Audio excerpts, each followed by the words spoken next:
I lied. All of these bottles are poison except one that has the cure. So you need to keep drinking until you find the cure.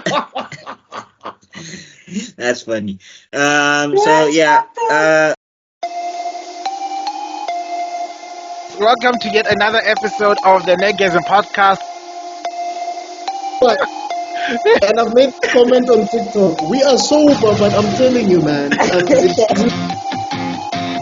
So you can find me on Mr Geek Media.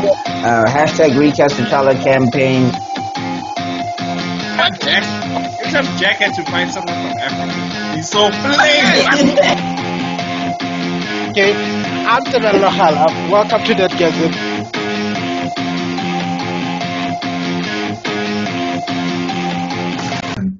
Hey, what's up, you guys? Welcome to another episode of the Nerdgasm podcast. This is the part 2 of the Black Panther review.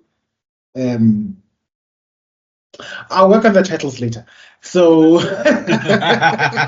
Did you just get a brain freeze in your intro? yes. The power of the intro will be stripped away. Yes, they stripped the power away. Yes, look at me. Anyway, shall I say, hi guys. This is about another week from you guys. I hope everyone's okay. My views are going up and down like a yo-yo, so I don't know. So some people are watching, some people are not watching. Amen. Either way, we love you guys. Let's introduce the gang quickly while the disclaimer is disclaimering. So we have starting from random, making his first facial appearance in a while. We have Mr. Extrodin, the ever handsome, ever charming. Hey. Hey guys. His internet has vibranium now. Yes, they have. BuckMeister spoke to one of the Dora Milaje. They threw one of those. What are those beads? What are they called again? Oh, the Kimoyo beads. The Kimoyo beads. What Yeah. are they called again? Kimoyo. Kimoyo, yes. Yeah, the Kimoyo beads. Fun fact, the Kimoyo is the entire AI. It's not called the griot. That's something they decided to do in the MCU. The griot is actually Shuri's superhero alias after she dies and comes back. But anyway. Oh, okay. Fun fact for Nerd alert! You know this man, Naku, he's the nerdiest of the four of us. No, They're I'm the just the one funniest. with the glasses, so I look nerdier. Y'all are nerds, bro. Oh, my word. please. The moment you mention lighting and set design and sound structure and all these things, you just watch. You put us all to shame. You're just, Hey, we all have our specialities, okay? my point exactly. So if We this all have our is specialities, okay? Okay. Whatever you're reading, nerd. Black Panther. Okay. Mr. Extrodin from Africa's Next Podcast, Africa in Frame. All of the Instagram. He basically owns Instagram at this point. He's the shadow owner of Instagram. The amount of profiles he has. Keeping it in business. And also the shadow owner of YouTube because we got channels for days. So The conglomerate. he is the one. The one. He is the one. Yes. Like I said, Super Nate. Okay. The machine. Yes. So everybody say hi to Mr. Extrodin.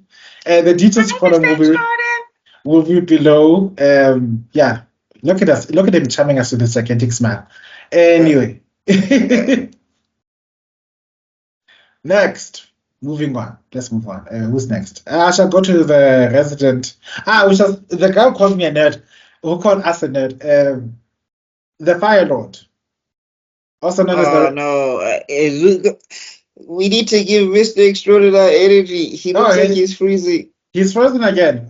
He's frozen on a big smile.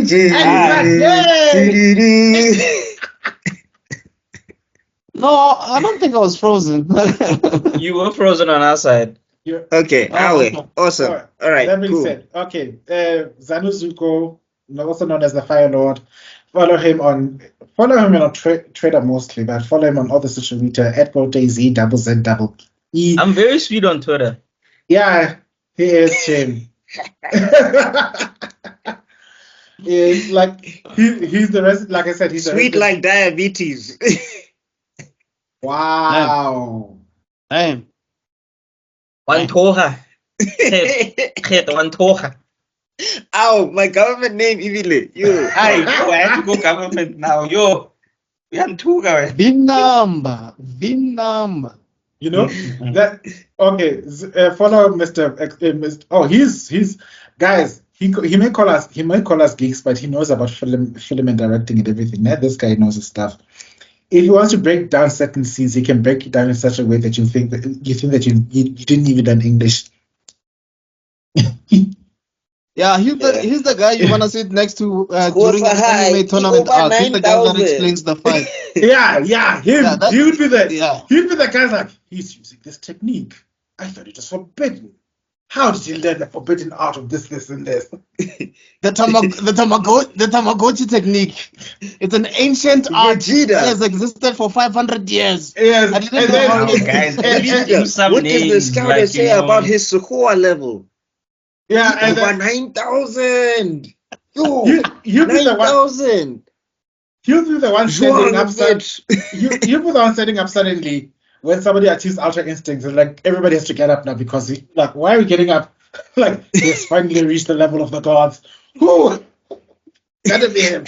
So, and then He was actually laughing his ass off because of the scores from the Proteas before we started. So oh no. Dude, if I don't laugh, I'll cry because that's just humiliation right there, bro. Like at home, like imagine someone comes to your home and slaps you, and then tells you, like nonsense, and then slaps you again. Wakanda forever. So Wakanda forever. it was horrible. Wakanda forever. Speaking of Wakanda Forever, allow me to introduce the guy who no doubt will be the encyclopedia of this episode. Personally the biggest T'Challa fan known to this side of the hemisphere. I think I can't. No, say the right word. The biggest T'Challa nerd. You know, this guy is hitting us. He woke up. I don't know. He's spicy because of the Proteas, Chief. It's fine. He's mad. No, but guys, Bafana has qualified for AFCON and they won today, so. And we didn't calculators, so. But what did they? How did they qualify? They just qualified in J. They didn't. Did they? No, the team that could have taken over them for qualification, it lost. So then that team. Are we still doing whatever they could have done? Mathematics, scarf, Bafana. Whatever they could have done, they couldn't. They can't overtake us. And then on top of that, we won. So we qualified. Oh, no, I'm saying, because that's the thing with Bafana. It's like, okay, no, now we have to roll the bones. If this team can lose here, and then this one must lose here. There was like no calculations needed. Bafana, no calculations needed, nothing. Like, we qualified straight, bruh. Bafana is the special needs child of the three. Yeah, let's admit it. I know that there are many people look, I don't care about soccer. The way I don't even care about soccer, I can't even tell you which soccer player is attractive in the world, let alone. That's how I don't care. That's how you measure your sports. Okay, Yeah. got it. Yeah, because look, when it comes to rugby, I know them all. Like, oh my god, I think the only time I care about soccer is during the World Cup. Google Liverpool players. And I know, and you know Tebello likes his drum. I'm saying, you know, Tebello likes his drumsticks big. That's why. But anyway, it's fine. I feel like introducing anyway. I was like, He wants them turkey drumsticks. Before I get called out even more, people are choosing violence. Zuko woke up and looks Cersei Lannister straight in the face and said, "I'm gonna take your tea today, because I am choosing violence." So let's. One of the greatest scenes ever. Like 2 seconds, and Jay, you just like. Okay, back to Okay. Right, All right. Kai. The big introducing the biggest T'Challa T'Challa nerd in this hemisphere. Yeah, we gotta be, because we have to be freaking specific now, because for some reason. But anyway, yeah. Look, I haven't seen anyone bigger. Oh wow, that sounds pause even for me. I Hey, Buck, kanti kwana Balthazar. oh, even for me. Wow, look at me traumatizing my co-host. This is how HR gets involved. Please. You just literally said Buck is Balthazar, bro. Fire HR. There's no one there. Munna, HR would have, like, this whole company would have imploded if we had a functioning HR. There are a lot of complaints. Anyway, BuckMeister, who's like the resident Black Panther, know it all. He is the biggest defender of RECAST TCHALLA.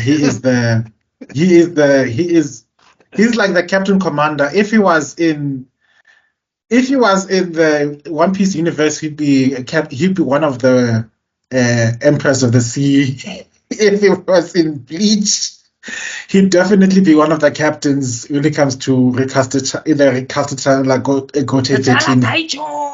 Yes, like there is no one Vibranium. There is no one I can trust more to give us a more in-depth knowledge about this character than this man right here. So, introduction's done. I think the disclaimer has long since disclaimer. Yeah, now. RECAST TCHALLA. Yes, Bankai. RECAST TCHALLA. That would have been amazing. And then all of a sudden, it's like you see spears surrounding him. all the swords start turning into spears. He's like, yo, his Bankai is so powerful, it transforms his swords into another weapon. Yes. What is this? And I'm fighting hordes of anti-recasters because that's what's happening. Oh. And then obviously it has to be in Soto. Bankai.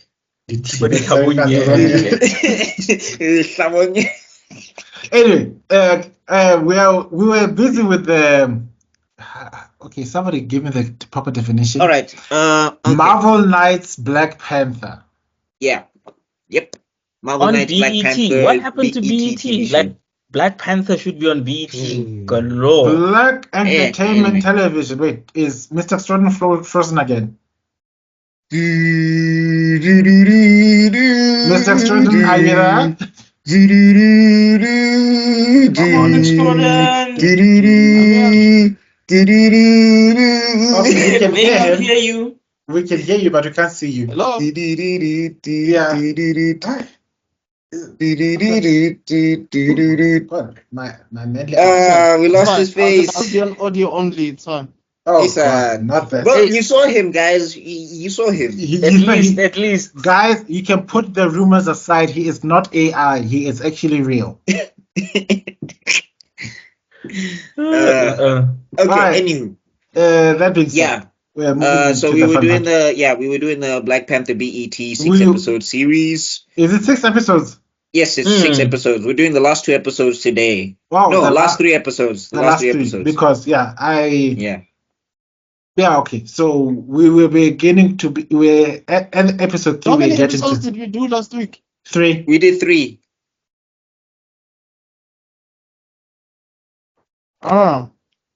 So yeah, we got to the death of T'Chaka, where he got murdered by. In this version of the story, he gets murdered by Claw, who is a mercenary. So Claw is usually like a geologist, but now they've kind of like fused it where he's a geologist slash mercenary. He Slash Because- South African. Yeah, I mean, was he? I think he was Belgian. I think originally he was Belgian. Belgian. Belgian, South African. And Yeah, it's somewhere there. Pause for a moment. I just want to say it's very fitting that he's Belgian, because if you pay attention, many people are talking about how many different colonizers out there and have done a lot of crazy stuff. Just check out what the Belgian king did in Africa. Just look it up. I'm not gonna give you details. If you find that, if you know as much as I do about Belgium and Africa, you'd understand why I have a vociferous love-hate relationship with them. Mm-hmm. Yeah, I could. Yeah, like if I was there's this funny page called Black Nerds or something like that. Black Comic Nerds. I think that's his name. And there's a scene where whenever T'Challa is at the United Nations, he always ends his speech with and one more thing. fuck Belgium, fuck Britain, fuck France, fuck Europe. You don't need to I don't need to explain to you why. You all know what you did. T'Challa out. And that's how I end up all my speeches in the United Nations. Because No, that's why Wakanda closed all the borders. like But anyway, Hey, Joe. so yeah, so we left off with the death of T'Chaka, where T'Chaka gets assassinated, and now we are at where they're officially starting the invasion. So this is And where T'Challa's brother. I didn't know he had a brother. Oh well, that was his cousin. Oh. He does have a brother. He actually has an extended family in the comics, but his brother is called Jakara. I know, Jack Kirby and Stan Lee were freestyling. But anyway, yeah, he's called Jakara, and he's one of Oh, yeah. T'Challa's biggest ops. He's a I- supervillain. I wanted to say something before we Oh, continue. sorry. Okay, Yeah, cool. I recently listened to the intro of the music. Yeah, I can see why it can be a bit problematic, but I'm giving it a slide. But like, Oh We no. have to let like- it slide. We like- have to. The first time I heard that shit, I was like, "This mother!" Like, I literally wanted to say, "These mother," and I just kept myself calm because, like, that literally What? sounded like, "Okay, we need an intro," and they got white people and they just go, "Ajunga nung, ajunga mo, anungu no, wala wala wala wo, wala wa." It literally sounded like that, but But you gotta give it to the melody. The melody slaps, though, not the words. The melody. Yeah, no, that's the that's thing. how You they gotta get let, you. like, That's how they yeah, get you. that's, and I'm saying also the thing is, ne, is that there's not enough, like, just in general, Hollywood when it comes to Africa in general, it's never been like great. Like, I think they made Morgan Freeman Nelson Mandela, and it was just like really. which brings I me think to the next. I think Okay, the only time they made something fictional and we were not really offended by it was Coming to America, the first one. But No, but I apart mean, from even if you that, listen to those accents, it's kind of like, yeah, you guys are kind of doing nowhere in Africa. I don't know who sounds like that, but okay. Mm. yeah, My it was point not be, that bad. You it know was what I not mean? bad. Like, no Yeah, one, but I'm no saying one, that's no one, my point. no But one I'm looks saying, at like, anyway, sorry, Sheldon, go no ahead. one looks at Coming to America. No one looks at Coming to America and thinks and becomes so offended by it. You know what I mean? Unlike other stuff like that we watch, or like, what the hell is this? like, look, Coming to America was so beloved. They even make music videos out of it. Like, If you No, really true, want and I'm saying, like, and for Yeah, me, so- this Black Panther, and I'm saying for me, Black Panther in general, it kind of operates in that space because, look, nobody's a caricature, nobody's a joke. People Yeah. are competent, they know what they're doing, but there's details missing, and it's just like the reason why I kind of want, like, for me, one of my hopes would have been, and it didn't happen, and I don't know how I feel about it in general when it comes to South Africa and Black Panther or Africa and Black Panther, but I feel like everybody's still looking at this as like, no, it's an American property. And it's like, no, okay, maybe it is, but claim something. It's fine. Mm. Like, if they're using this culture moves, claim it.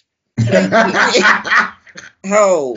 With your full chest. Why not do Yeah. it? Well, yeah, take it. How? Like, yeah, Disney can make I money, mean, but we look, can make demands and things and say, get this right and do it. And I'm saying we can get to a point where, like, we're the ones fixing the gaps and the holes in the lore for it to be even better than what it is now.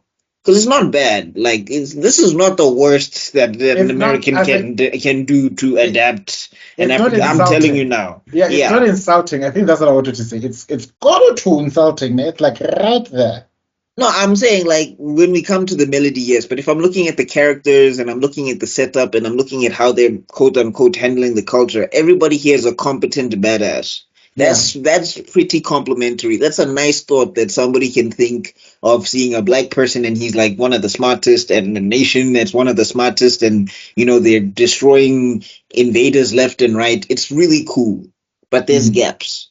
But they're not gonna fix the gaps if we don't get it to where it needs to be. I'm just saying. Facts. Eventually, Facts. there's gonna be a reboot where the bra has to be African and J. from here and and everything. So we keep it going. But anyway, okay. So episode 3. Yes, episode 4. Episode 4. Is it 4 So or 3? no, it's 4. So 4, 3 4. we 3 we ended with T'Challa consulting his war council of Wakabi and Uncle Sion. Yeah. Uncle Saya, so Wakabi says that they're coming for you, so it's fine. You don't have to do anything. You just have to wait. And this is the episode that proves Wakabi right. So right now, was this? So they've landed in Wakanda, Claw's crew and everything. That's what we saw last episode. They were talking a breakdown about how they're going to do 1, 2, 3, 4, 5, and they've managed to shoot. So they shoot like a payload or whatever the case is into Wakanda, and it's like it shatters the mine. So now everybody's panicking. There's a mine thing going on. They don't know what's happening. Radioactive Man has just tested whether he can mess with the vibranium composition or not. So he has. And then now they're launching their full-scale invasion.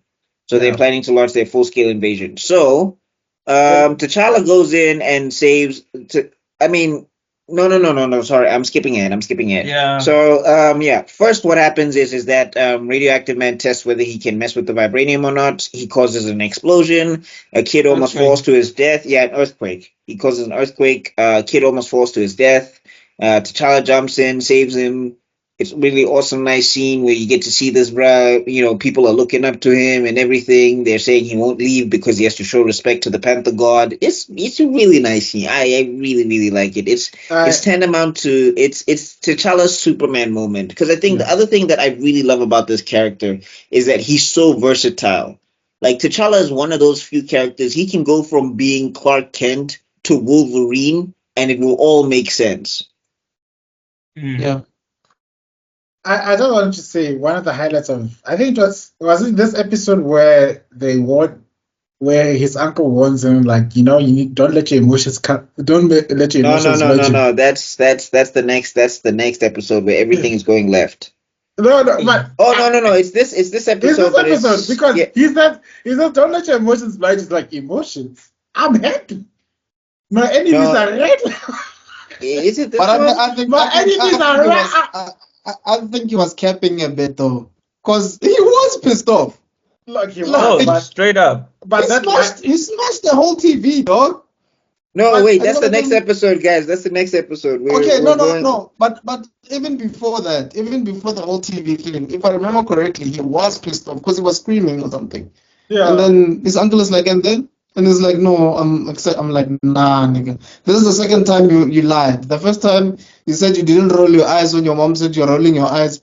Now you saying you're not pissed off. Nigga, stop lying. It's like that, Chief. He can do what he wants. Anyway. To this day, I still defend, like, which sane black child on earth will admit to rolling their eyes at their parent? We don't do that at all. There's not enough vibranium in the world. But anyway, getting back to it, so they go to investigate the mine. T'Challa is checking if anybody's injured. Shuri, and this is the thing that shows that Shuri does have intelligence. Again, it's not on the same level as T'Challa, but she's never been stupid. But she's never been smarter than T'Challa. If you read the comic books, that's what you would know, you Okay, sorry, I'm getting sidetracked. Moving on. Come back to us. Come back to us. Okay. So do not be pulled by the powers of the dark side. Resist the call of the anti-recasters. They are pulling you towards your hate. No, this is where the dark side is thriving, Chief, because Black Panther is in all black, so it's fine. So moving on, yes. So she suggests that something's wrong with the mine. T'Challa, as a leader, is thinking the thing just collapsed. It's dangerous down there. There is no point in sending somebody down there to investigate. But it's one of his blind spots, because the thing is, he's prioritizing safety. Shuri is saying that we need to investigate because we need to find out what's going on. Shuri is a lot more headstrong. So awesome. Why would it just suddenly collapse like that? But like the thing is, this is also showing that Shuri is way more headstrong than T'Challa. T'Challa is not a person where he likes to be sure before he makes a move. He's not a leap before you look type of guy. Shuri leaping all the time. Doesn't Yo, matter when, where, Get how, back here. who. That's why she was ready to jump into the ring for challenge day when they were just like, you are going to get waxed. You don't know what you're doing. And he's like, oh, I'll show you. So yeah, but in this case, it's great because what the writer is doing is showing that sometimes you need a person like that. Like, as much as you can be intelligent or whatever, you can still have blind spots. So Shuri goes in there, she investigates the mine, she finds out that so I mean, we have that scene. We go back to I'm skipping. I'm jumping ahead. Yeah. I'm jumping ahead. Okay, so after that, we get the scene with the kid, and then we're back at the White House. So we're here to talk about a guy called Mbutu. America. Hoo-ha! Hey, yeah. No, this series is written. You can tell this series is written by somebody who's just like, yeah, the White House. Yeah, no, he didn't care. He got rid of Stan Lee in the first episode. Yo, he's the most that racist general. Yo, it's anti-propaganda. Cap gets his ass whipped. Yeah. Like, this guy was just not into America at this point. I don't know what happened, but he was not. No, Reginald Hudlin, bro. He was listening to that Michael Jackson song from the beginning to end. All I really want to say, they don't really care about us. That's all he was listening from the beginning.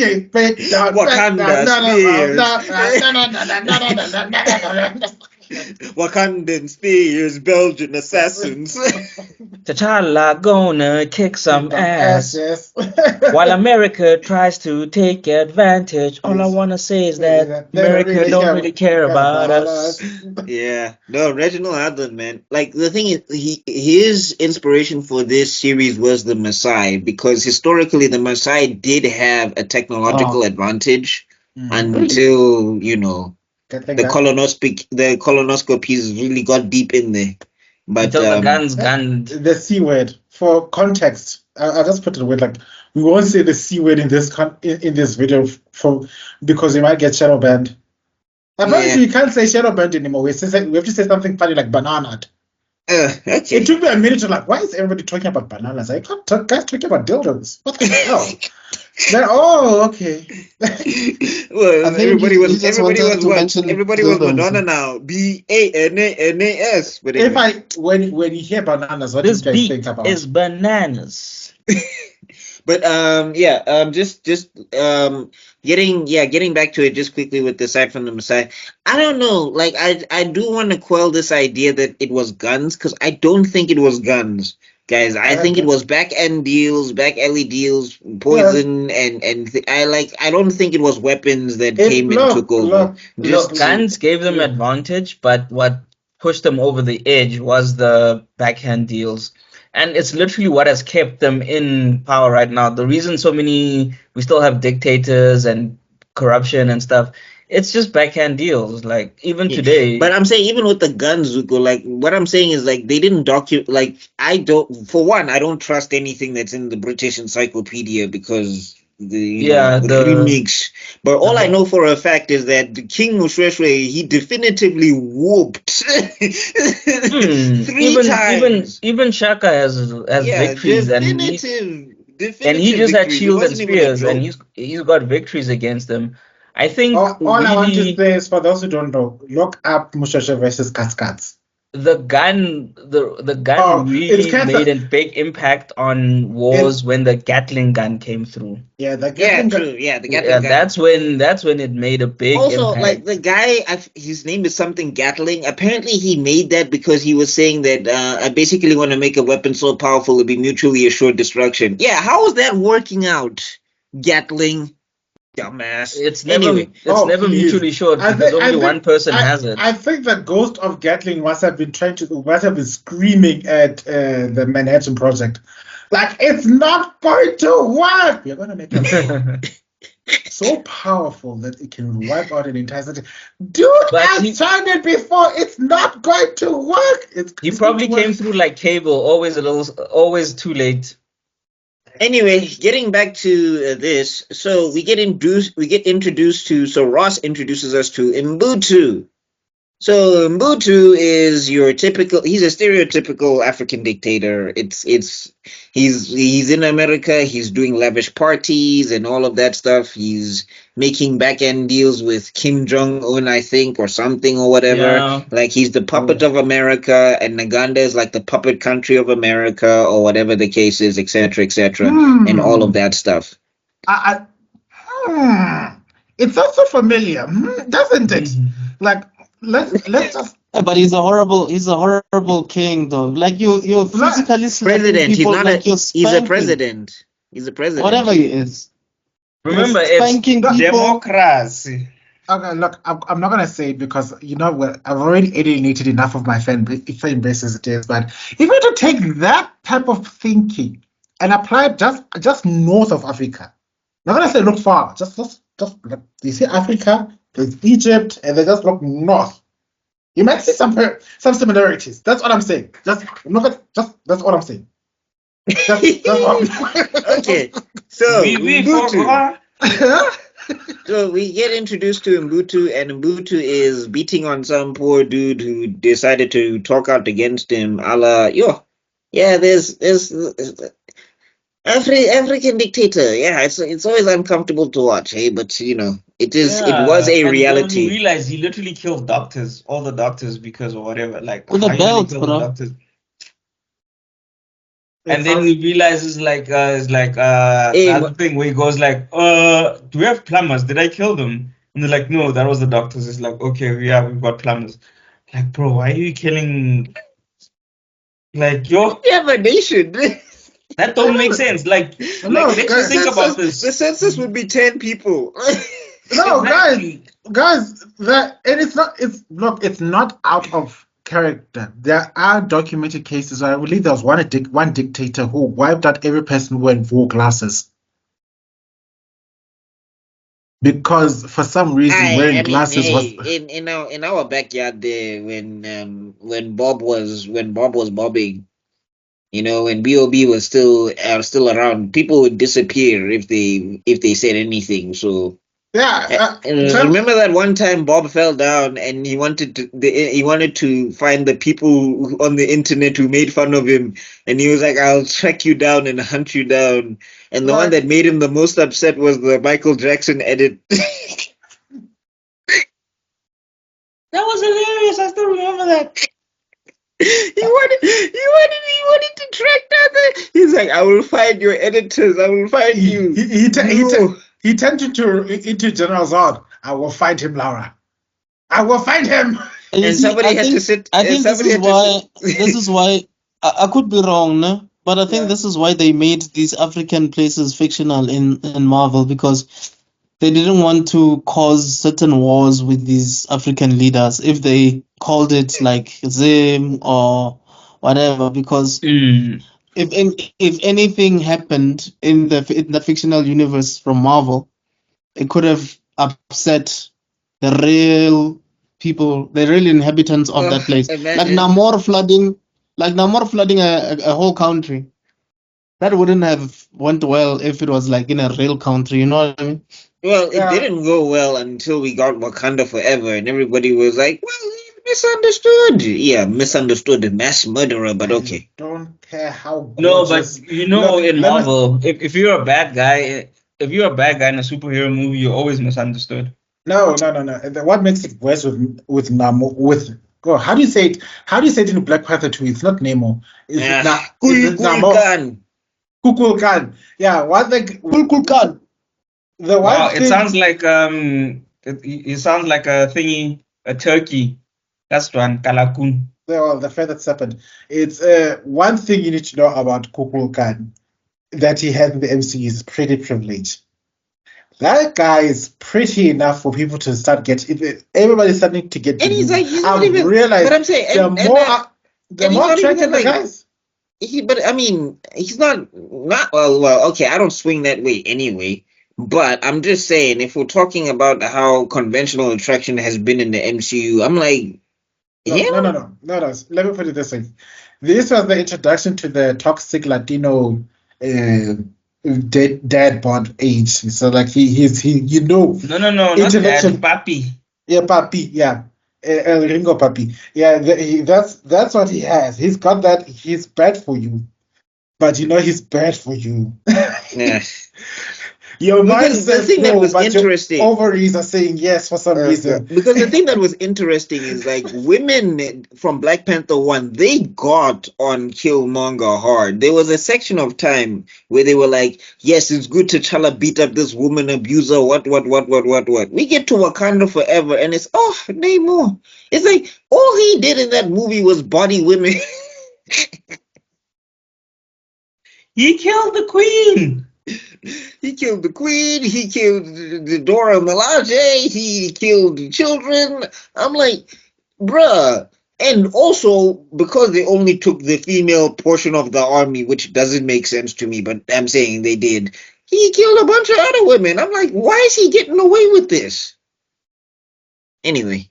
Well, let me tell you another situation. Because pictures leaked of him, and Yeah. they saw that they airbrushed his outfit because it was bulging too much. What? Oh, so he gets away with mass murder because he's got a nice fish finger. Yes. So what's gonna happen in the third one? Denzel is gonna set fire to half of Wakanda just because it's Denzel, and that's gonna be okay. I don't know. Is he gonna be a villain? Bast ain't I don't know. got shit on me. We are already assuming that it's good. I'm putting cases on all of you Wakandans. I'm taking all this vibranium. Like I've said it before and I'll say it again. That movie will end in Yo, tears. just live here. You know what I mean? Yeah. I run this. Okay. Yeah. Anyway. So okay. That being said, right. Back to- Wow, back to let's get we back have to tension. yeah. Where were we? Back to Mbutu. Okay, so Yeah. Mbutu is meeting up with Claw. Claw is conspiring with Mbutu to take over Wakanda because Mbutu is annoyed that Wakanda is all nicey and perfect in his view, or whatever the case is. So yeah, he's looking for some plumbers because shame they need a plumber to go in there and fix radioactive man's toilet. Shame, Ugh. man. If I was Nagandan, bro, I would have. I would have defected to I would have been like, yo, T'Challa, come take over, dog. Annexation. Like, hey, bro, Azam. I know I you would've don't believe in it, but I can, man. We are ready for conquest. Now I gotta fix radioactive toilets. What? It's like, all right, choose, come, even the peasants in Wakanda, well, there's not really any peasants, but I'm saying, even the brokest bras in Wakanda, they have housing. They don't have to fix radioactive toilets. I'd be like, all right, chief, Bro. take over, chief. It's fine. I quit. Like, do you understand in Wakanda you could literally be a bum and still have a house? How's that housing situation going for you in Los Angeles, by the way? Okay, no come. I'm salty today. What's wrong with me? Why you going far? Wunna. Anyway, Let's stick to the fiction, Even please. bumps in So Wakanda, anyway, though. no, not really. They tried to introduce slums, but it didn't make sense because that comic book was stupid. But anyway, moving on. So yes, Claw is getting set up, and we meet up with the Black Knight, who is doing the Christian Crusade thing, where he needs to give a speech Yes. about how God is going to help bring order to Africa or whatever the hell it is. Quick, sorry, but I love that interaction between Claw and the Black Knight, because the Black Knight asks direct questions while Claw answers him. He doesn't actually give him a direct answer, because the Knight asks him like, do you believe in God? And he's like, yeah, my mom took me to church every Sunday. And then it's like, but do you believe in God? And then he's like, I believe in, like he goes around about, and that just shows you the power of words, because that guy is such a zealot. If you scratch his zealousy, he goes with it. And Claude just knew the right words in order to Yeah. use him. Without answering the question. Without Beautiful. actually, because he never I think actually that's answered why the question. So that was the that Russian was for I me. think that was not that was good. That was good writing for me. Mm. Is it the Russian for me? Sometimes he felt like he was the smartest in the room because he could just read through everything that was going on. You are smelling BS from a mile away. It's like, I can smell this is some But premium also sewage. remember, he wasn't But I'm going getting for he wasn't going for ideals. He was just Like, doing it for the fuck of it. yeah, like, I get it. Yeah, he what- said it like, no, I'm a professional, not a what, not a zealot. Yeah. Yeah, even the Something Prince like guy that. was like, "Hey man, like, okay, you paying me, let's do this, but like, whatever, your shit is stupid." Yeah, Yeah, no, he's- I do yeah, like the this French version guy, of sorry, I do not like this Russian. version of Batroc. Yeah, I was like, because Radioactive Man doesn't get a lot of play like that, but like, yeah, no, Batroc the Leaper, I really like this version of him because even when he's like talking to Juggernaut and he's like, dog, it's rude to kill endangered species on a foreign land, and he's like, what are you taking up for them? And he's like, it's just good manners.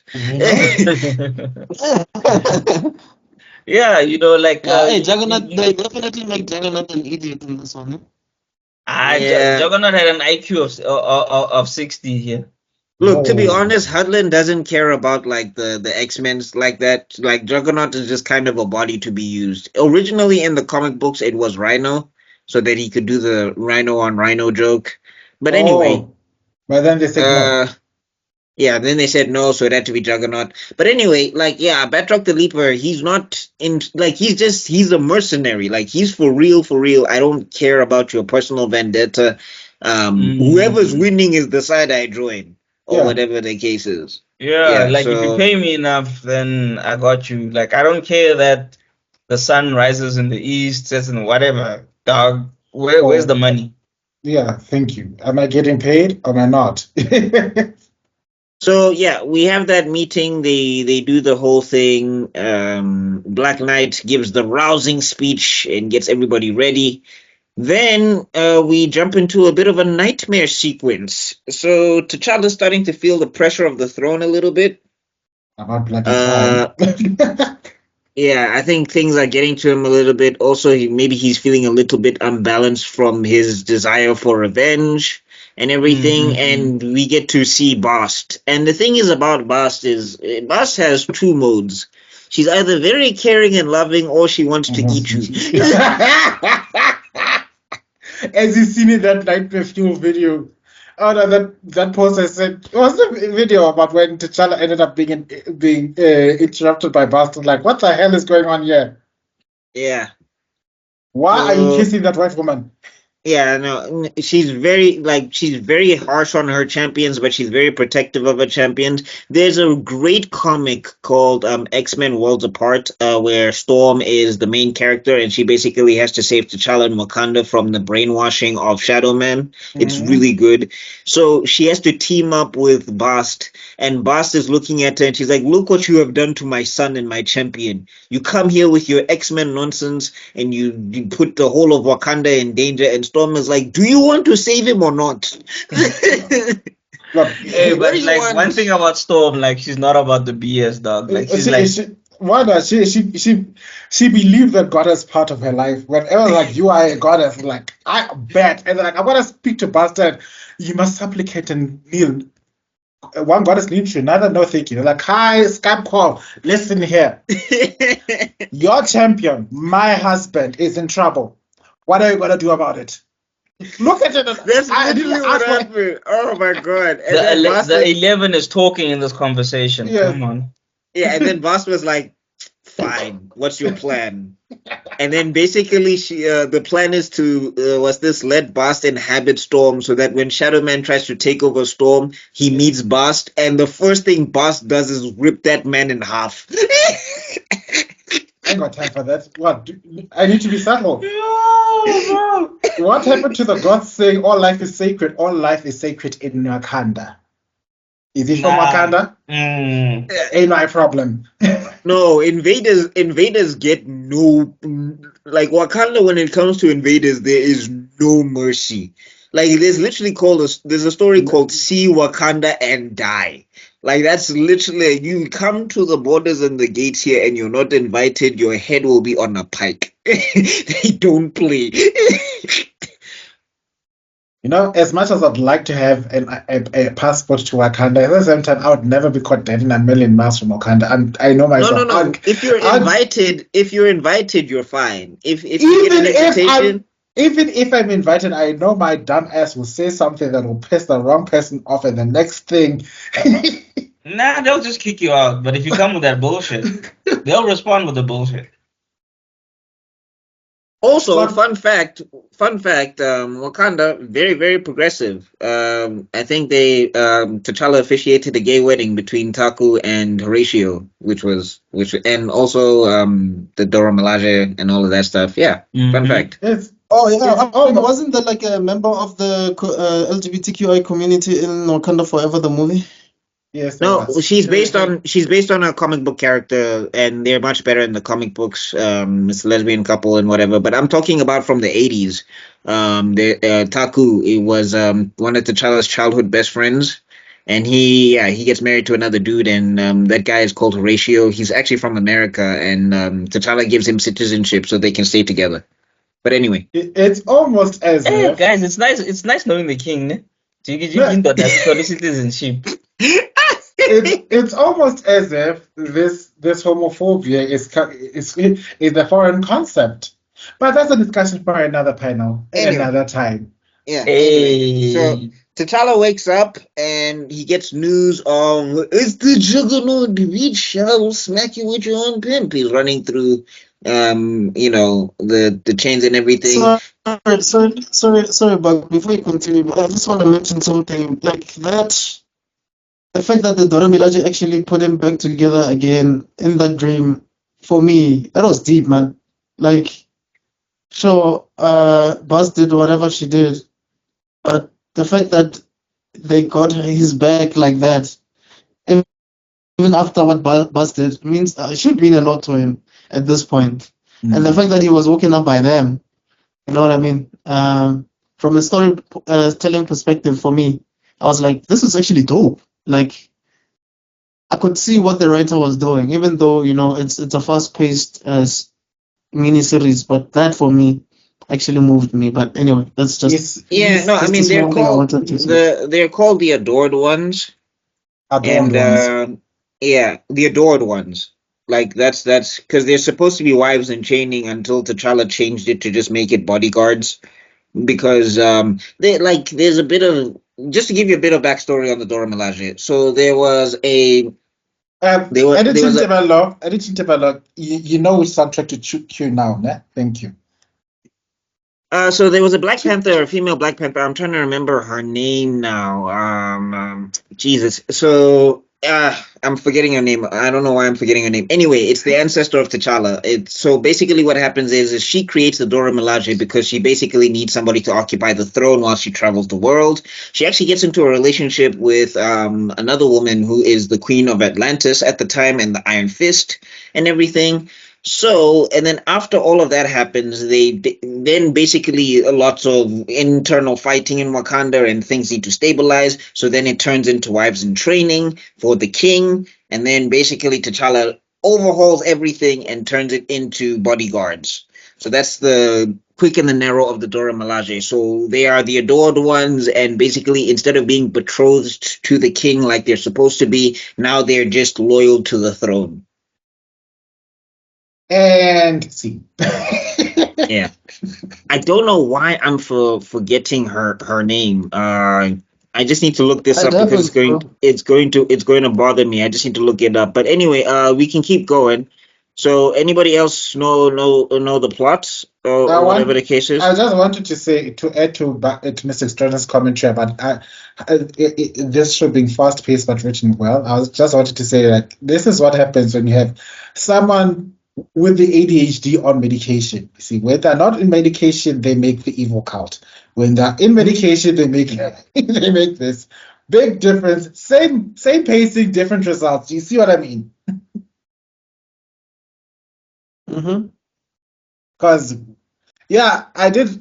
It was one of my things. Like this show is incredibly fast. It knew that it had a set amount of episodes, so it couldn't go into long overarching stories, and that's what I appreciate. It had a beginning, middle, and end. Yes, yeah. Mm. But that's okay, BET for you. It doesn't pussyfoot until it yeah. started doing it. Come on, wait, what is her name? Queen Nahanda. There we go. Jesus, why did I blank so hard? Yo, yes, Shout out Queen to Nahanda. Shout out to the one nerd helping the other nerd with a related topic. Nerd power. Anyway, yes. Oh wait, no, do this nerd power. Queen.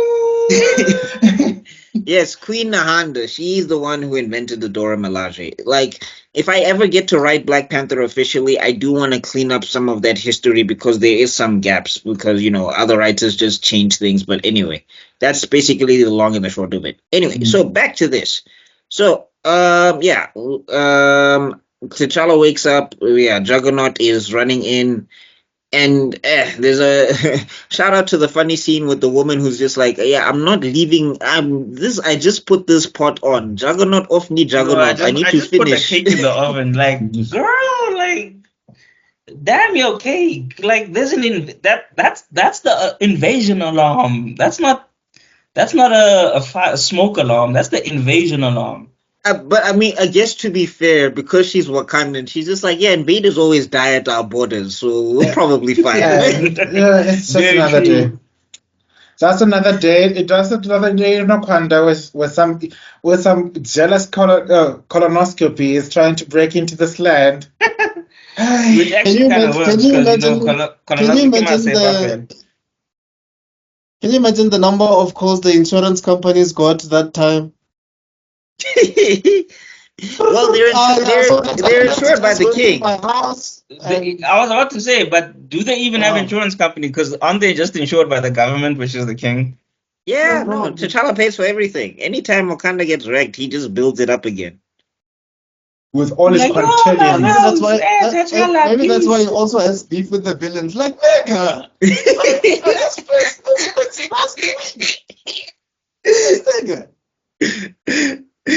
I know I'm a trillionaire, but damn, sure. He's gonna end up. This battle at your place. Why don't you go to your crib? Like, why don't you go to your kingdom, nigga? Like, damn. He's gonna end up pulling Luke Cage. Where's my money, honey? It's like, Luke Cage, what you flew to? Okay, you flew to Latveria for 200. Okay, Yes. sharp. I'm gonna go charge Doom 2 trillion, but it's same principle. Same thing. Just go beat his ass and then go get my money. Okay. All right. So anyway, Radioactive Man lands in the mines, and lands in on Shuri's team. So yeah, Shuri's team went to go investigate what was wrong with the vibranium, Yeah. and they figured out something. There's this one guy where, look, this is one line that I did not enjoy so much. It's a nitpick, but where he's like, "Don't worry, I've got a wrench." The room is glowing, my guy. What wrench is? Believe I in found that him. hilarious because it was the typical man thing, like, oh wait, there's a woman here. Let me boss out. Let me, pump my chest out of. I think I found that hilarious on that aspect because it was the typical male bravado. Like, dude, you got a wrench and there's a thing that looks like that could be a bomb that landed here, and then a green dude pops out, and you just bragging about a wrench up in here. I just found it hilarious. Even Wakandan men can't get past the maybe I can smash. Hey, dog, it's a princess, dog. Come on, girl. What's a princess? You are set, dog. You are set. Hey, son. Well, he finds out the hard way that the wrench doesn't make anything, and Radioactive Man melts his face. Ish. Effectively. Yeah. So we get one of the coldest lines of dialogue at the end of this. I love this scene so much. This is when it's getting Mbutu on the phone. He's like, "I just want to thank you, Mbutu. As you know, Wakanda doesn't involve himself in other governments, no matter how foul they are. So we have endured the stench of your regime for far too long. We hope the Yeah. people who suffered under your criminal empire would rise up and behead you. But now you've given me an excuse to do it. Ugh. Bitch, I'm on my way in double Dutch mode. I mean, for a split second, I didn't understand why he took that decision. Because they're telling him, yo, your sister is on the ground, she's trapped. He's like, I'll come back for her. My nigga. Wakanda is But about at the same duty, time, chief. Like I think also it Yeah. just from outside it just shows how the confidence he has in his people as well. Yeah. Yeah.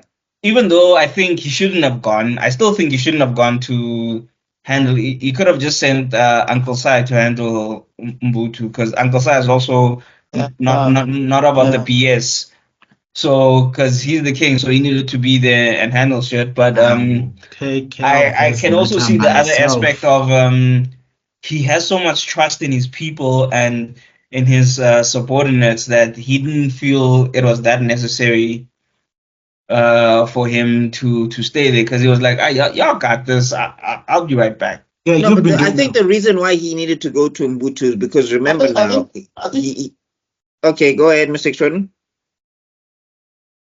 Oh, I just wanted to say, I think it's a strength, but it's also a weakness, because yes, you do trust in your people, but this thing of you trying to do everything yourself could be detrimental. Like, people can use that to trap you, especially if Yeah, they I know how mean- they do it. No, I mean his mother says T'Challa in the comic books, and it is a thing of his where he does try to handle a lot of stuff by himself, because the thing is at the core of it, this is what makes him one of the softest Panthers. Is he's also like a humanitarian. He's not into what's this like he's a character that does not like war, which is interesting. He's very good at it, but he's not a fan of when he has to go to war or whatever the case is, because that's why he even memorizes all the names of his soldiers and whatever the case is. Like he's that type of leader. Like he'll know you by name, he'll know like your whole life, he'll know like your wife and your kids and whatever and all of that stuff, so that he can go and report back in case you don't make it,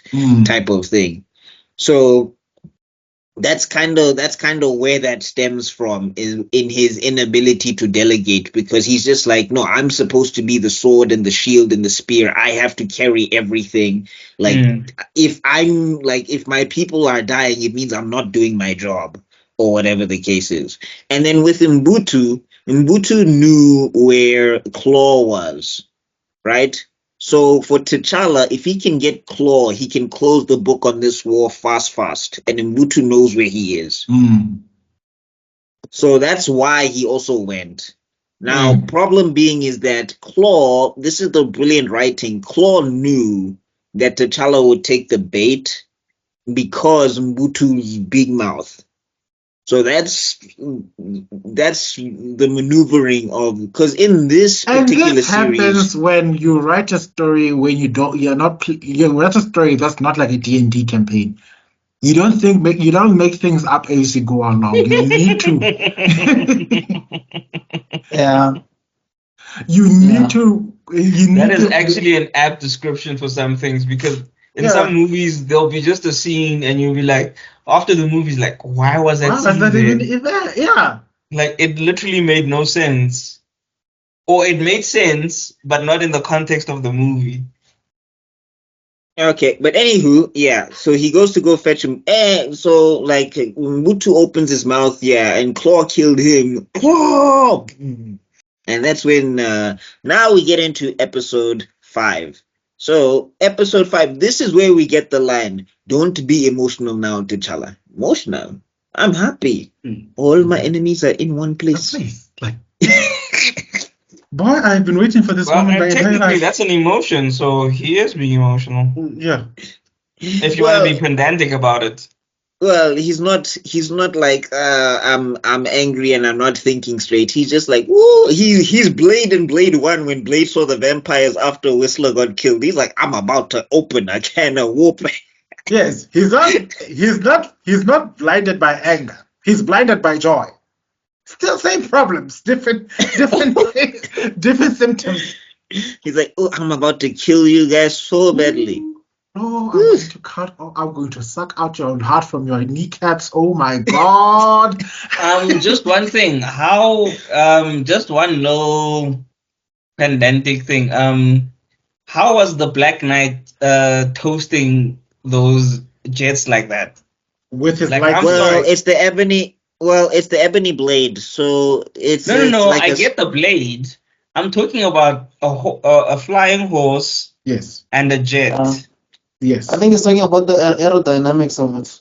Yeah, I guess so, but I mean, it's a magical horse. It's magic. It can Look. probably I do get the whatever. horse is probably a better flyer because it's more aerodynamic, whatever, and it's more natural and it can change easier because literally because it's the wings, it can just do this and it changes. But the airplane has to like do this and then it changes. I get Yes. that part. But I'm talking about the speed of the horse to the jet. That horse So was the going. velocity. That horse was going at Mach 4. Yeah, that's what I'm saying. Yeah, there's your answer. The horse is Yeah, I'm flying at saying Mach. that's what I'm saying. It's a magic. Like this is when you go comic books. Like Yeah, it's a because- magic. Yeah. Because imagine, do you know how fast Mach 2 is?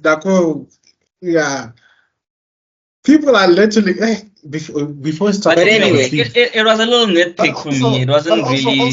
Also to add on to what you're saying, the Zuko, like how diabolical is this guy, dude? This guy ejected from the thing, and then you still wanna attack this nigga on the parachute? Like, Yes. why? He's a villain. Exactly. And you're a Christian, like, bro. He's That's a why crusader. What do you think the crusaders were doing? they're cannibalizing. Yeah. Okay. They literally ate people. Because it would bring them closer to air, and closer to who? You bastard. I wonder if God was like, what? What? Why not? Hey, Wait, but what? kind of these guys were eating mummies, Where dog. did I get Like, that from? these guys were chowing mummies. So, Let me put it in this context. There's this wonderful line. I'll never forget it. Tim Foster, one of the greatest entertainers of all time, if you ask me. There's a scene where Enrico Maxwell is telling this pedophile priest, it's like, look, don't worry, Father. I assure you, God is forgiving. Oh, really? Praise be to God. Just be sure to ask him when you get there. That's the mindset of the Crusades. Ask God for forgiveness in person. ooh, Yeah. you just reminded me. Oh, of is the that Focus line. Helsing? Yeah, that's something I read. Oh, I love that. Bitches Okay, love so maybe canon. that's where they But got anyway, it from for Man on Fire. Because Denzel also says something like that.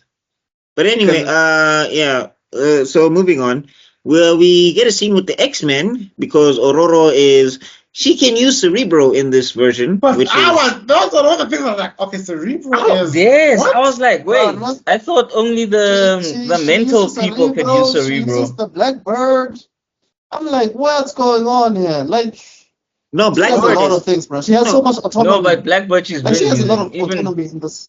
yeah. No, I'm saying Blackbird is fine. For me, it was Cerebro. I was like because she does have mental shielding. Like she has mental Goddess. training from Xavier, so she can block against psionic attacks. But What I guess that part extends of to goddess do you guys not understand? And people have the gall to be like Black Panther writers always disrespect Storm when she's in a Black Panther story. I'm like, which one did you read? Which one? but Show you know me what, Buck? one. I've realized every time you ask that question, they never respond because they actually never read it. They're just talking nonsense. Oh No. no! People never respond because what happens is many haters or many so-called woke fans, whatever, I don't know what terminology I can find for this.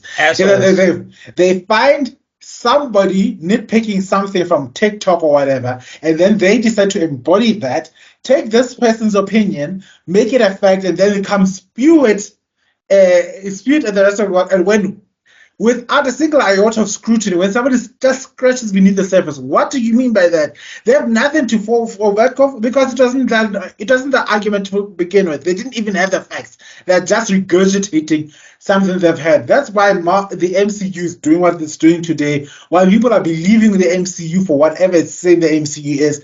And then we just sit there and ask yourself, like, but dude, have you actually read the comics? Like, no, it's in the MCU, it's fact. No, it isn't. Like in the Black Panther comic books, bro, in the Black Panther comic books, they said that she is basically like physically also she is up there because she's literally running beside T'Challa because they were running away from aliens that can detect powers, and physically on foot, she's running and keeping up with people like the Thing.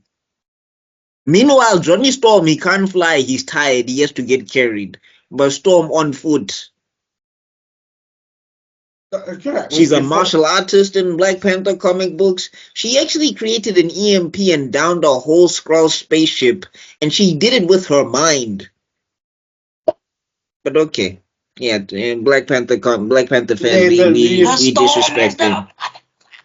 We disrespect it. Okay, we don't like. Just all right. Just to back up a bit, gents. Did we actually even say anything about the United States, or did we just make jokes and forget that we were on that tip? I think we just made jokes and forgot about them. Yeah, because.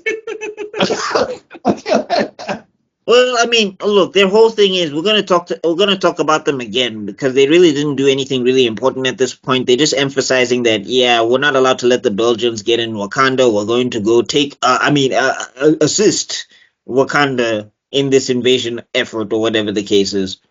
All right, but anyway, so Storm says that she's going. Everybody's a little bit jealous that she's going, especially and they make a little fun of her. Yeah, especially Logan and Nightcrawler because they've been. Well, I mean, you see, that's the thing with the X-Men. Sometimes they just be wanting to pass Ororo around like they want to pass her around like she's 2-ply or like she's a slice of bread. 2-ply. Yo, Wait to lead the team, Scott. It's like, nigga, you are jealous. Don't make it up. It's no, I didn't do jack squad. What are you talking about, dog? But yeah, that's why sometimes I don't like because with Storm, the thing is they hopscotch her around in relationships, and it's just like she's not. When she's written right, she's not that type of person. It's just not. It's not. She doesn't throw it in a circle. Like I don't know why everybody. Like there's even an image out there where she's making out. Like there's even an image out there where she's making out with Scott, and I'm like, Scott, why? Jean Grey would turn you into paste. What? She can take Jean Grey. That's not my problem. No, I'm talking about she would turn Scott into paste. That she wasn't included. Anyway, everybody got to hit everybody. Come on. Look. You get a turn. You get a turn. You get a turn. Okay. Yeah, wow. Everybody gets anyway, a turn. But I'm saying. Wow. So getting back to this, it's just like that's why I really enjoyed the Black Panther marriage a lot before they ruined it because it was just like, yeah, this is who these characters are. It's great. Yeah. Oh, but anyway, straight. Literally straight. I think I said great, but we'll go with that. I said great, but anyway. So anyway, T'Challa says that he's going to deal with the Black Knight himself. And Wakabi's just like, dog, don't we need you in the war room? He's like, bro, I function better on the field. You know what you need to do. I'm not going to hold your hand here. We got business to take care of. Everybody needs to do what they're good at right now. This is a crisis. I'm good at getting shit done in the battlefield. You're good at strategizing and moving assets accordingly. You know, get to work. Don't let me don't let me think for you. Okay, bye. And then we get a nice scene where Shuri, well, not a nice scene, but it is like kind of heartfelt where Shuri is crying over like the men that have died because of radioactive men. And she calls Uncle Cyan and she's just like, yeah, I messed up. And he's just like, I love you and I don't care. Right now, I just need you to be safe. I'll tell you later. I also like that part where they have databases and everyone is like, okay, so he's green. The Hulk? No, it's smaller. Smaller. Like, Okay, The smaller. leader? The leader? No. No. No, that's the thing about Wakanda. Like the thing is, T'Challa originally infiltrated the Avengers. Originally, I mean, it is a retcon, but basically they said that he infiltrated them because he needed to study them Yeah. or whatever. And like and then people go like shock and awe. But it's like, yeah, if you think about it, I'm Wakanda. I'm an African nation that can rival your nation in terms of military and combat and everything. And you You don't have a don't good think. history of getting along with people like that. So Yeah, and it's like, and you think you can't marshal superheroes to be in the army? Like, and you don't think you would lead a superhero army to my doorstep? Look, Of course, I'm going to study how to defeat every one of these guys. I like that part. Even in S Mightiest Heroes, my go-to quote lately, because I've been saying this for the last 2 weeks. Anyway, there's a part where like Tony Stark's like, how did you manage to infiltrate this building? Like I studied your schematics inside and out. No, you I must love have that studied this scene. thing inside and out. Like yes, I studied your whatever inside and out. Like it's I love that scene so much. That was so funny. Also, I love the scene where Hank Pym was like, vibranium can really be useful and it can help people. Yes, it can. And then he looks at Tony Stark, and Tony Stark is like, "Yeah, we tried to weaponize vibranium, but that's in the past."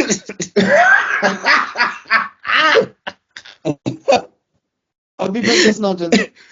cool. Yeah, so I was like, "Yeah, no, you're lucky that I need your help because I would have whooped you." But anyway.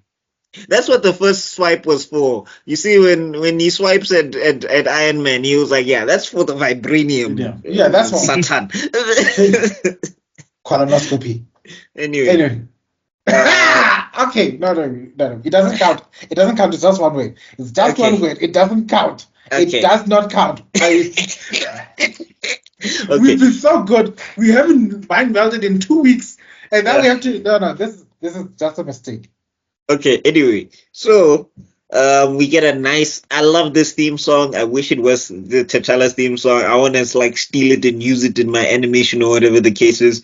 But then T'Challa gets on his sky cycle and all he hears doom doom T'Challa, doom doom T'Challa. Doom doom T'Challa. It's like yeah. This is what I want to play in front of anti-recaster's face. See this. Yes, it's him. He's him. This is he's in. They're singing his name. He's the main character. Yeah. He's Anyway, the Black Panther. actually do that, bro. Like find a way to clip that, and then every time they just think you just post that. You don't even say anything. You just post that. that might be my new strategy. I am telling you now, the third Black Panther movie is going to end in tears because my God. And apparently now they've got Denzel kissing dudes in The Gladiator. So I know that's gonna hurt the film because now there's gonna be a bunch of homophobes saying you've got my goat Denzel kissing men. What is he gonna kiss men in Black Panther 3? It's like, yeah, that's It's not gonna be the problem. Rome, dog. But- Everyone was bisexual in Rome. But that's the Yeah. least of my concern. Do you know if you know my personal and I'm not okay? We'll talk about this offline. But anyway, back to the matter at hand. Anyway, I thought the flying Harley Davidson was freaking awesome. oh my God, it's his sky cycle. They bring it back in a lot of comic books. It's one of my favorite aspects about him. I Yeah. definitely want to use that thing again in my stuff as well because I love that freaking sky cycle. And once again, it can fly at Mach 4, so don't question it. No, but I can. No, I love. He's I got the love mask, that. so at least he can. The oxygen won't be gone. No worries. Yeah, I mean the oxygen and the vibranium and the science. I love this fight. So T'Challa's like, Black Knight is like, you see the power that God gives me. It's like I see the technology behind it, Chief. Like relax. Dude, that was so hilarious. I actually laughed when he said that. It's like, Yeah, what are you talking about, bro? I can see tick. dude, like like the part that God has given me, I see a lot of cables and wires for it to be God, but who knows? Maybe a to technology. And then Is I your love when god T'Challa. is your god's name Microsoft? No, hey, and shout out to Jaimon Hansu. His voice acting in this was brilliant. I love when he's like, surprise! He's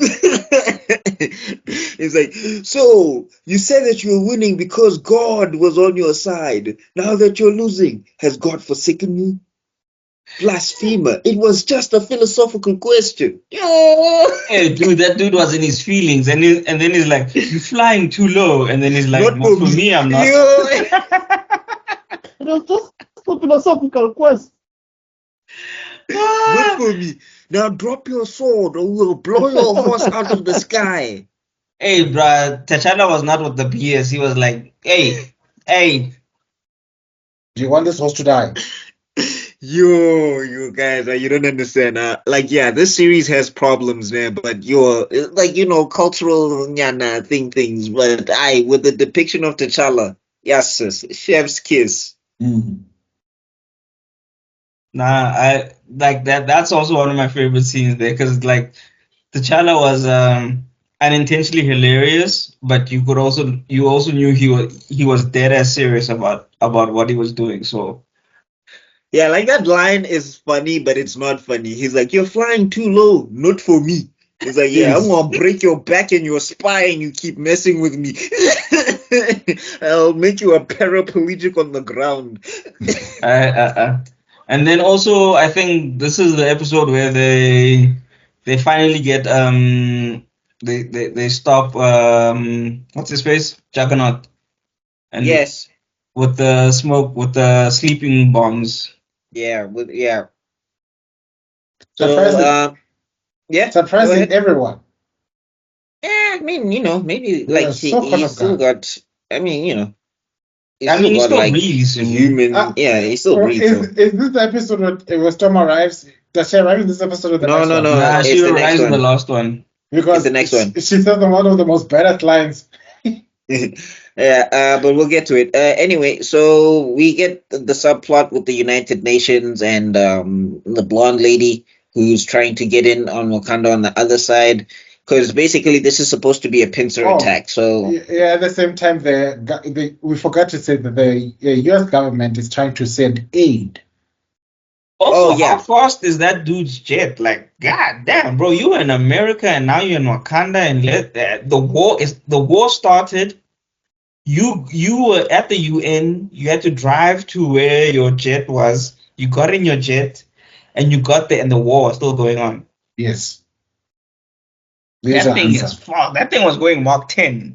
no, the Wakandan jets been fire, dog. They've been fire since they've been fire since like the 40s. Like there's a comic book where Namor was talking about he was with the invaders. That was their name. It's Captain America. Yes, it's not the best, but anyway, they were dealing with Hitler and the Nazis and everything. And I think it was Azuri. I think it was Azuri. Yeah, Azuri at the time he goes in, he steals a bunch of schematics for because they're trying to find designs or whatever to try and get to Wakanda. So Wakanda gets in before anybody else can get in, and then he basically like is on his way home, and like Namor has to take a sea dip in order to keep up with the Wakandan spacecraft. And dear then when he God. gets to, it's hey, oh okay, I'm not addressing that. Moving on. I So didn't say anything. yeah. Leave me alone. Okay. So yeah, Namor has to like charge up to catch up with this ship, which is showing how fast the ship is. And when he gets in there, Azuri surprises him with this powder that basically dries out his lungs immediately. And he's just like, "Okay, we're going to talk. If you try to rip my head off again, I'm going to hit you with this powder, and then you're going to struggle to breathe again, and then we're going to talk." And basically, Namor says, "Yeah, I tried to kill him like 5 more times, and he had a lot of the powder." Hi, Nemo. So Nemo hana to uqinikanda nje. Neighbor has done it all. No. So So basically, anyway, Nemo's Zulu. yo, okay. Anyway, so point being is that The fact. Wakandan spacecraft has always been crazy, crazy hectic. But anyway, Okay, yeah. yeah. So this is when T'Challa says it's time to take the fight to them, and he goes straight for Umbutu, while this lady is trying to do the thing, and T'Challa mows down like 60 dudes. He like cleared the palace. It's like, clear path.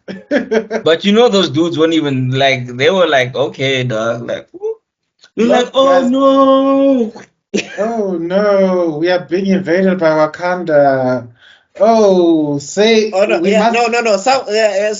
Some of those guys were running before T'Challa could even shoot. I think 2 guys were dedicated, and the rest of them were just like, yeah, we're just gonna. Hey man, Yeah, I he's just over got the there. job so that I don't get killed. No, but he's just like, yeah, no. You see, if you like, I think even one of them directed him. It's like, T'Challa, you see, if you take the left, ne, and you Yeah. go down to the right, Short left. 2 stairs. Yeah.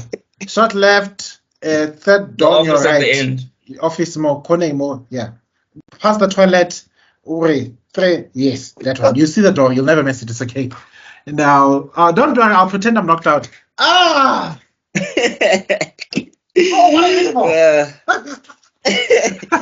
And T'Challa's like, even the password and second password. Yeah, And then I there's could- also like the keys to the door and then Yeah. fingerprint access. and Yeah, T'Challa's but like, Chella didn't need that, dog. Like homie went right through everything, bro. He was Yeah. just bust. He was kicking down doors, waving the 4-4. Oh well, waving Yeah. the sky bike. No, he probably was just like, I know that I never freeze, but phew, that is some different level of freezing. Good God, what is wrong with you, man? At least have some dignity. Yeah, but anyway, then we get a shot of the Americans. They're sending the Deathlocks, so the zombies with guns, and they're gonna walk through to Wakanda or whatever the case is. Yes, peacekeeping. And you Yeah. can see also still, like, as much as they want talk about to. recycling. Eh? You know, Hey, dog, no wasted parts. imagine dying and then being forced to keep doing your job. Hey, Joe, like, Bro. like you cool, please, yeah, yo. No But, decent funeral. No, Nothing. I'm fit to. They were working like black ancestors. You know, black ancestors. They don't get any time off. Yeah, consult. Ntanga, I just died, yo, I just arrived. We need but- you. No, I just but I just arrived. If it's No, all we fetal, slaughtered. it's fine. Yeah, like no, I slaughtered a goat and I just and arrived. I need. I can't even put my feet down with it. Oh, Oh, and who says I want to? Have you ever seen me eat goat in my entire life? What makes you think I'm going to want goat now that I'm dead? I was eating wagyu. I lived in Santon. What is this? You know, goat, yeah, like, I just met Nelson Mandela and Steve Biko. Now you want to call me back here again for what? Because your girl is not. Hey, Ntanga, charge it to the game, bro. Charge it to the game. Yeah, an ancestor telling you to charge it to the game is hilarious. But anyway, I think that's generational trauma right there. Anyway, so as T'Challa's making his way to Mbutu and as the Americans are making their way to Wakanda, Claw has snuck in to Wakanda. Also, the Americans also fast because Everett Ross was in America and Jiggy Jiggy is outside of Wakanda. So, like, he's on an airplane and he's already talking to the soldiers there, and they're telling him, "Dog, we're ready. Like, we're by Wakanda already." I'm like, well, they've how been quick planning are this. y'all? I'm saying they've been planning this invasion for weeks. Because remember, they didn't know about Claw's stuff just yet. Yeah. They kind of discovered They just Claw's used that plot, as an but they were excuse. always Yeah. like planning to try and get Our en in. route. Yeah, they yeah, were always they always en wanted route, to get so- into Wakanda. Remember, what do Americans love more than anything? Oil. Resources. And No. Wakanda has what? Oil that they're just sitting there doing nothing. So you know the Americans are like, It's time. It's time to introduce them to democracy. Exactly. It's time to fight. It's time to fight for peace. Anyway, They were like, what? They have oil? It's time for democracy. Get the M16s ready. We are introducing democracy to people. Well, I found out that we also have our own minds here. This is how it ends. Anyway. Fortunately, it's not in enough quantities for them to care. But anywho, so what happens is that now Claw has made his way into Wakanda. He takes Ramonda hostage. Ramonda has a funny line when she's like, "When will this boy learn to delegate?" Because that's the thing. He's trying to do everything. And also, Ramonda was ready to throw hands, bro. She's like, Yeah. "Hey, bro, let me out of my room. I need to handle business." Like, It's like, no, the king said we should let you stay safe in the house. It's like, that king is my son. let Get me this out of boy here. know. Fun fact about Ramonda, in the comic book, I don't know if they've retconned it now, but she was actually a freedom fighter in apartheid, and she was traveling the land to go to Wakanda to ask for help and resources. So T'Chaka basically helped funnel resources back into South Africa to help fight apartheid in the Marvel universe, which is why T'Challa is such a freedom fighter because of his stepmom. Ah, See, And also, I I'm for my surprised. mama. I'm surprised, Mr. Extrodin, you didn't say the line. which line? Amanda, Yeah? Oh no, Amanda. when you're talking about Queen Ramonda being kept in the house arrest because of her son, have I not given everything? Oh. You're gonna get so Can you many. imagine Angela Bassett as Storm, guys? Like, whew. Yeah, it would have rocked. But anyway, yeah. So, fun fact also. That was just wasted potential. You know? What if? Ish. But also, you know what's funny, ne, is was this Ramonda also, like, she's like hardcore. Like she's so hardcore that even some of the Wakandans are like, yo, because Yo, there's a time where in the comic books, T'Challa and Killmonger are beefing again and all of this stuff, and T'Challa's going in with honor, and she's like, we're going to make sure that we protect the citizens. Wada 1, 2, 3, 4, 5, and Ramonda's just like, just take a space laser, focus it on Killmonger, and wipe him from the face of the earth. All this honor talk, just laser focus on him and blow his head off. This is nonsense. And She's everybody is like, about yo. that life. Yeah. That's what Ramonda when she was saying like Wakanda for life. like even Sion was like, yo, my sister-in-law. Yes. I'm suddenly so in love with her, but I'm also so terrified. Like she was like, just wipe him. He's a stain on earth. Just wipe him away. I don't know why you want to beat him with honor, T'Challa. Yo. You know? Yo. Nah, I'm Wonderful. sure everyone was just like, damn, Queen Mother, my honor. pearls, my pearls. Honor is to be used on the honorable, my child. Do not waste it on the disgusting or the weak. Yeah, Exactly. that's her whole MO. Like she's amazing. But anyway, so yeah, and then the Deathlocks are arriving in Wakanda now, and so now we get the scene where Claw is holding her hostage, and oh no, first off we have to shout out to the KO that Mbutu was getting. Hey, Daman was getting 6, 7 piece, 8 piece. Yeah, he was getting the whole KFC bucket. 17 hit combos. But actually, shout out to him because he was still holding out. I mean, No, T'Challa was taking it easy because he needed him to talk. yeah. Where is he? Okay, I can see that. He's like, if you want to live, you will tell me, where is Claw? And then Claw's like, surprise, motherfucker, in your mama's room, motherfucker. Surprise, motherfucker. I got my Claw The to first a time neck, I watched this, motherfucker. the first time I watched this, I was sweating. I was like, damn it, Claw got him.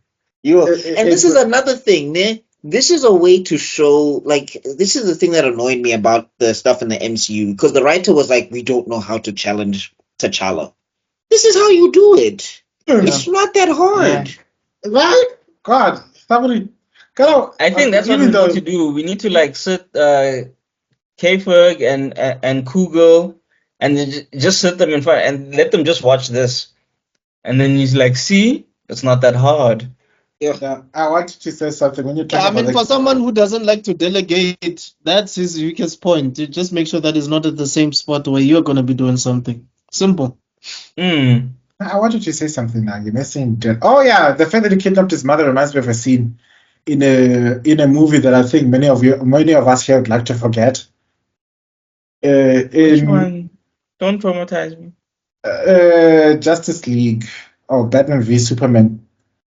Where Lex Luthor says that two ways to a man's heart. I actually don't remember that Why movie. did you say Real that talk. name? I literally don't remember that movie. Like, I know I've got a random access memory, but I legit don't remember that movie. Yeah, I but literally you- just remember where they say, is she with you? That's like the one thing that's just Yeah, sticking, that's man, stuck in Which my is such a When she was with you. it was actually which is such a stupid line because I was like, that is so for the trailer. Like Yes. Batman, you met Wonder Woman earlier in the movie. And were you with know me she's the Wonder whole Woman. time. You know she's Wonder Woman. Like, oh, that line makes no You were sense. with me the whole time. What? Like, if at least because, like, if Superman says, "Is she with you?" and then Batman Then, says, yeah. "I've met her," Yeah. that makes more sense. Like, because it wasn't a formal agreement that like she'll fight with him. But if he says like, "I've met her," that Yeah. makes more sense. But if he goes like, "No, I thought she was with you," that makes zero sense. Like, dude, you No, met her. like- You did research on You her. send her a damn email.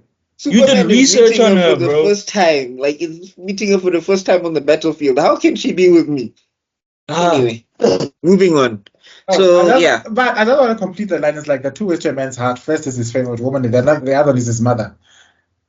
That's the So line. anyway, So- then Claw gives T'Challa an ultimatum or whatever. Unless it's Superman and Wonder Woman earlier or something. Yeah, but anyway, okay, we're off that now. So radioactive man is trying to what's this? Claw tells radioactive man to shake up Wakanda a little bit just to prove that he's serious, and then also like what's this? Then we're seeing we're seeing the we're seeing the Deathlocks clearing the zombie army dudes. The Deathlocks they're coming in and all of that stuff. And then Claw is just like, all right, so I don't care if you got a sharp, get a spoon or get a knife or whatever it is, get something sharp or blunt. kill I don't yourself. care.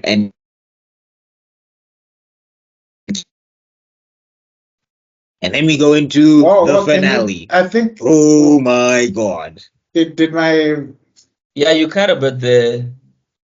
Just Yes. after you said knife, you kind of Yeah. cut. Yeah. Oh, sorry. Okay. Skype censored you. And Feige is like he's talking about T'Challa and making it awesome. Anyway, No.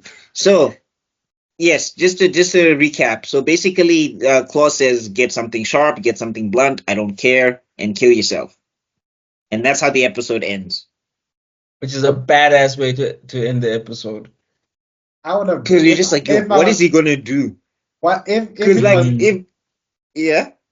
Okay, maybe because I'm supremely overconfident. That's like one of my biggest weaknesses. Or I know. If I was Ramonda, the thing that would happen seconds after he cuts that feed, I'd burst up laughing. I mean, she almost did. Here's how it goes. This is, and like the thing is for me, this is one hell of a subversion because if this was Spider-Man, Superman, or Batman, he'd be trying to bargain or whatever. We open up and like, what's this? And Claw's like, okay, T'Challa, do it or what? I was like, you. Yeah. Like, you kill my mom, you have no leverage over me. You destroy my things. Yeah. But at the end of the day, I'm gonna kill you. Today is the day. No, Like, you die. kill my mom, destroy my country. That's all good. That's all good. But all you need to know is I'm gonna kill you. I gotta do the line. Let me see if I remember it. It's like or what? You will kill my mother? You will anyway. That you will destroy my kingdom? You will do that too. Doesn't matter what you're gonna do. I'm still going to kill you. So what's your leverage? Yo. It's one of those. Like, that's my boy. What kind of side? What kind of side? Bast wherever she was like, that is my champion. and then Ramonda, that's my son. The one who sentenced you to death? No, the one that sentenced you to death. Yo. And then he turns up, yo. That's so crazy. Imagine you like about to die and you like, yes, don't worry about my death, worry about your death. It always baffles me. It's not a writing trope, it's just a human nature thing where the hostage taker, right, makes these crazy demands. And he thinks that he's in a position of leverage because he's holding somebody's life. The thing is, the ability to hold someone hostage is only tantamount to your capacity of showing mercy. If you don't have a reputation of being merciful, no one is going to believe that you're going to keep this person alive. No, yeah, and also T'Challa is just like, logistically speaking, I can build this back up, but if I die, what happens to the kingdom? It's not going to matter if I kill myself or whatever. That's not going to solve the problem. What's going to solve the problem is putting you in the ground. And then also he's like, Claw, a common criminal like you has no right to use my proper name. Refer to me by my title. Black Panther. Black Panther, yo! And then it jumps into the intro with the cool melody and the whack ass lyrics. But anyway, it's fine. We are only listening to the melody. Straight from Mississippi lyrics. Oh God. Anyway. Oh wow! So, I just saw South America into the American South and the Confederate flag just rise. Let me just delete this image in my head. Okay. Anyway. So we get the intro. Alexa, play Mississippi Burning. Okay. So we get the intro, and then after that, we are seeing Kashan and his assistant. They're on the plane. Kashan's assistant is like, "Yeah, bro, you gotta tap that after you save her husband or whatever the hell that plot was." Yes. Yeah. Like, what do you take me for? Like, I was like, I know you do. Guys, like, I'm gonna save this person's husband and then I'm gonna smash. Like. What are you talking about? That's kind of backwards. It's called... Exactly. I like how Kashan is so offended by that. Like, and the dude is like, "Hey, man, I would if I were you." It's called being in a party. People swing all the time. It's nothing new. We've passed we've lived through the 70s. So, yeah, swing away, sweetie. Okay, anyway. So Claw gets a shout out where he's like, nobody cares about your life, old woman, or whatever he was saying in that scene, which was kind of funny. Then we get introduced to Sion, and Sion reminds us, T'Challa is Black Panther now. Yes, I was Black Panther before. Sion is like, okay, they get the alert that Claw is in the Queen's chambers. And Sion is like, alright, I'm about to suit up. And they're like, hey, dog, you retired. He's like, hey, man, I'm still that nigga. No, I also like the line. I also like the line where T'Challa was like, he's too old for that. Is he? And then Sion is like, old for what? Because it's like, he be taking care of business from what I'm seeing. Hey, dog, remember, this is a dude who was fighting young dudes and whooping their ass as an old man. And he's like, and he was fighting like 10 of them in a row, by the way. Exactly, in a row. It wasn't even just once off. It was in a row. It was a continuous type of thing. It was like, basically, it was like a Royal Rumble. Rakshir. With one guy rumbling 10 other guys. But exactly. Anyway. And he was the he was like the first entry, and T'Challa was like entry number 30, and that's Oh, that being said, did you mention where the cool thing that Storm said is like, don't worry, I'll keep the Blackbird in orbit. I'll keep it. No, it's not coming. No, we're coming up to that. We're coming up to that now. So. So in the midst of all the fighting, Sion gets the jump. Yeah, he gets the jump on Claw, and it was I enjoyed that scene because Claw tries to fire, and Sion is just like weave. So then Storm is flying the Blackbird, and she's flying into Wakandan airspace. So she makes contact with Wakabi, and Wakabi is like, I don't have time to verify your identity, wada. And she's like, all right, I will set down the Blackbird and enter under my own power. Wait, what? Wait, what? Hold on. And Wakabi is like, wait a minute, what you saying? I'm on the way. I didn't hear you. No, that's how. If she said that online, like, why are you doubting this woman? Like, she's clearly walking in like, I was queen of Wakanda. Open the doors. Like, I know the access codes. Don't worry. I've been here before. Hi guys. What's going on? Oh yeah, military training, right?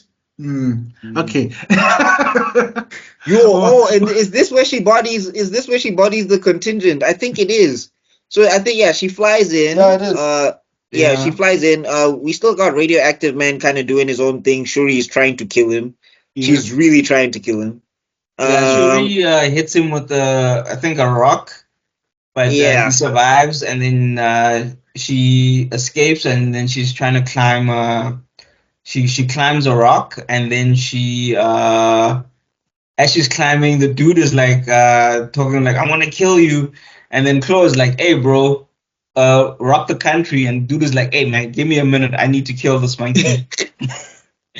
More like a panther. Yeah, and then Chloe gives him instructions like, "Hey, I'm about to this is still going, but cool." Anyway, so the Negandans and the Deathlocks are fighting and all of that stuff. Claw senses that there's Deathlocks or whatever the case is, and he's like, Americans. So then he decides to try and hack the mainframe and take over the whole system of Wakanda and basically turn it offline so that now he's king or whatever the case is. Basically, he controls the whole network. But I think he just wanted to control the network so that he could use it for whatever means he needed to use it for. Yes, yeah, more or less. So then we cut back to Radioactive Man and all of that stuff, and Claw's like, "Dog, what are you doing? We're busy here." And he's like, I need a second here." Like I need to kill someone. Yeah, Radioactive Man he's really got beef with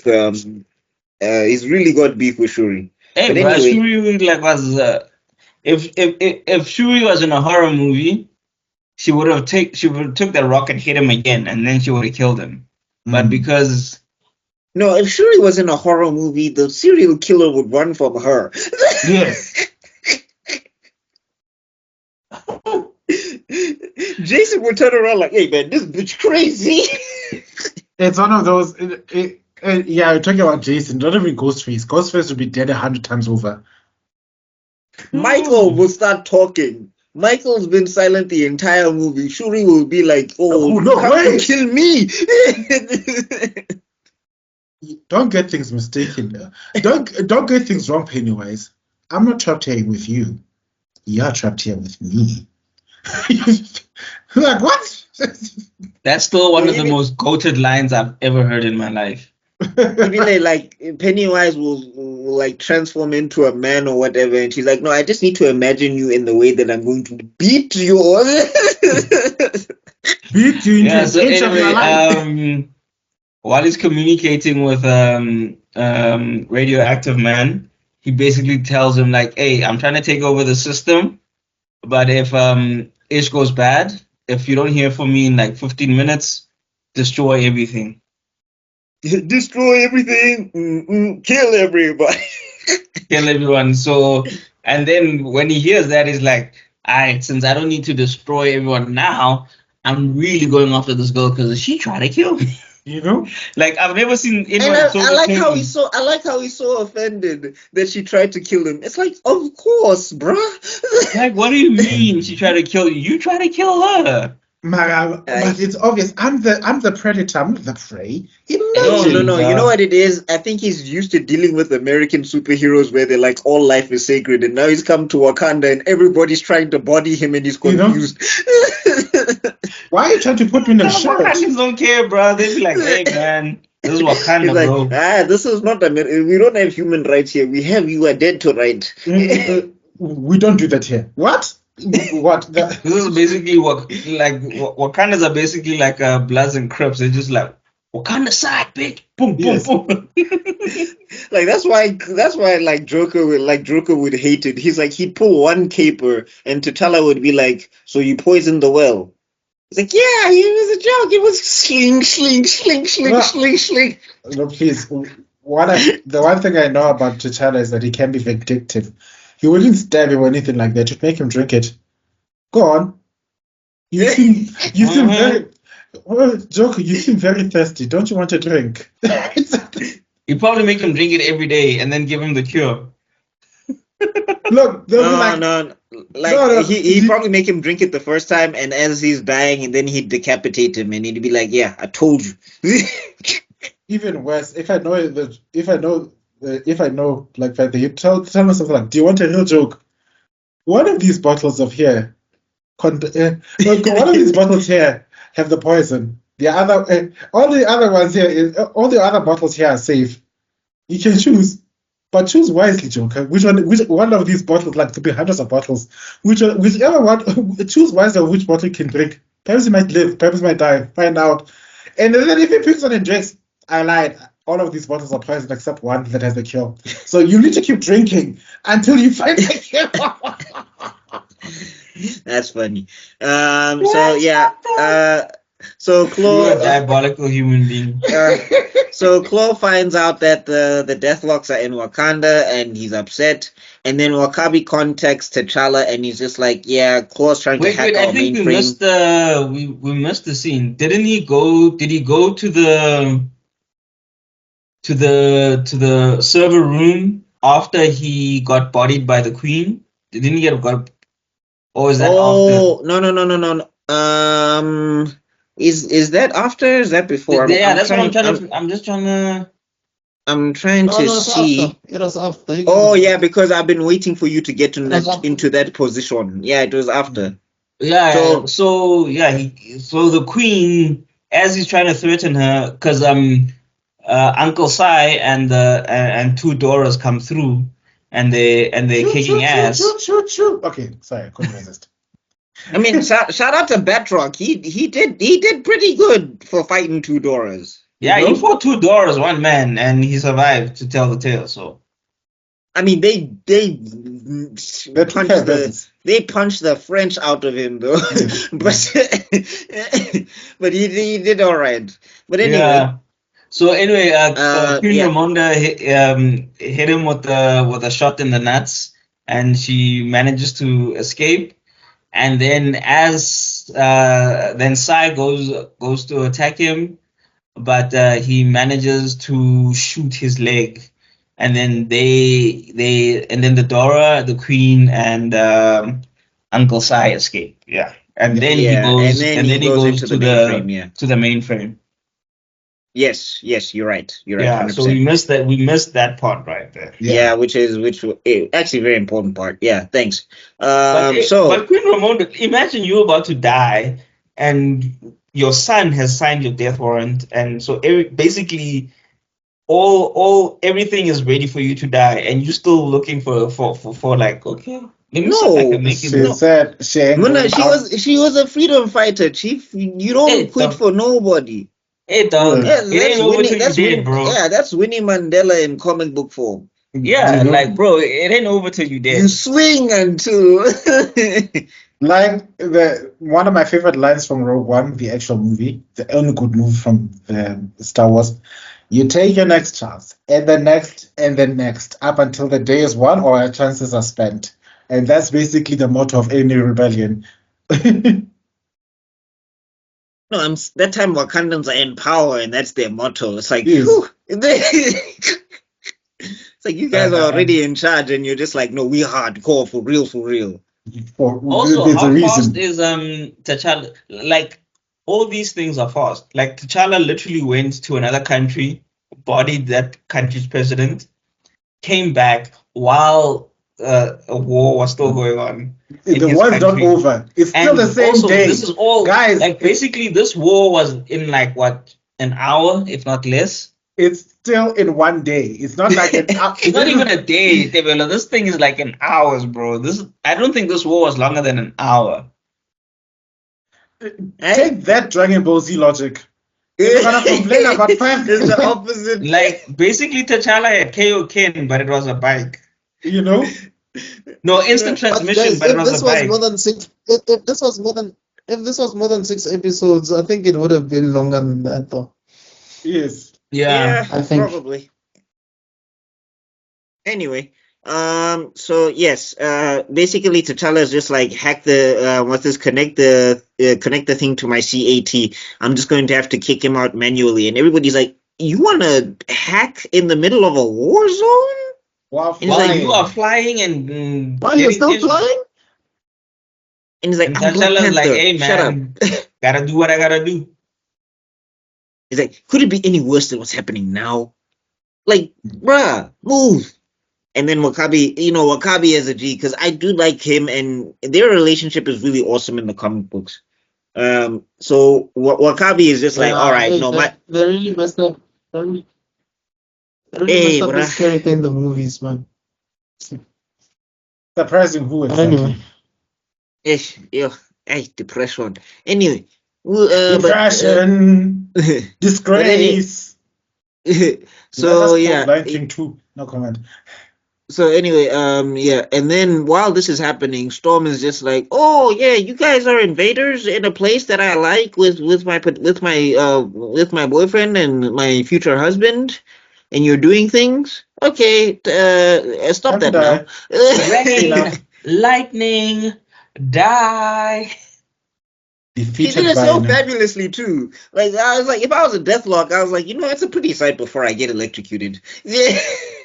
Yes. At least, you Hey know, this. man, like her outfit was fire too. So like, hey, No, she she soloed an entire army, and I'm like, you people who keep saying Black Panther writers or Black Panther fans hate Storm. I'm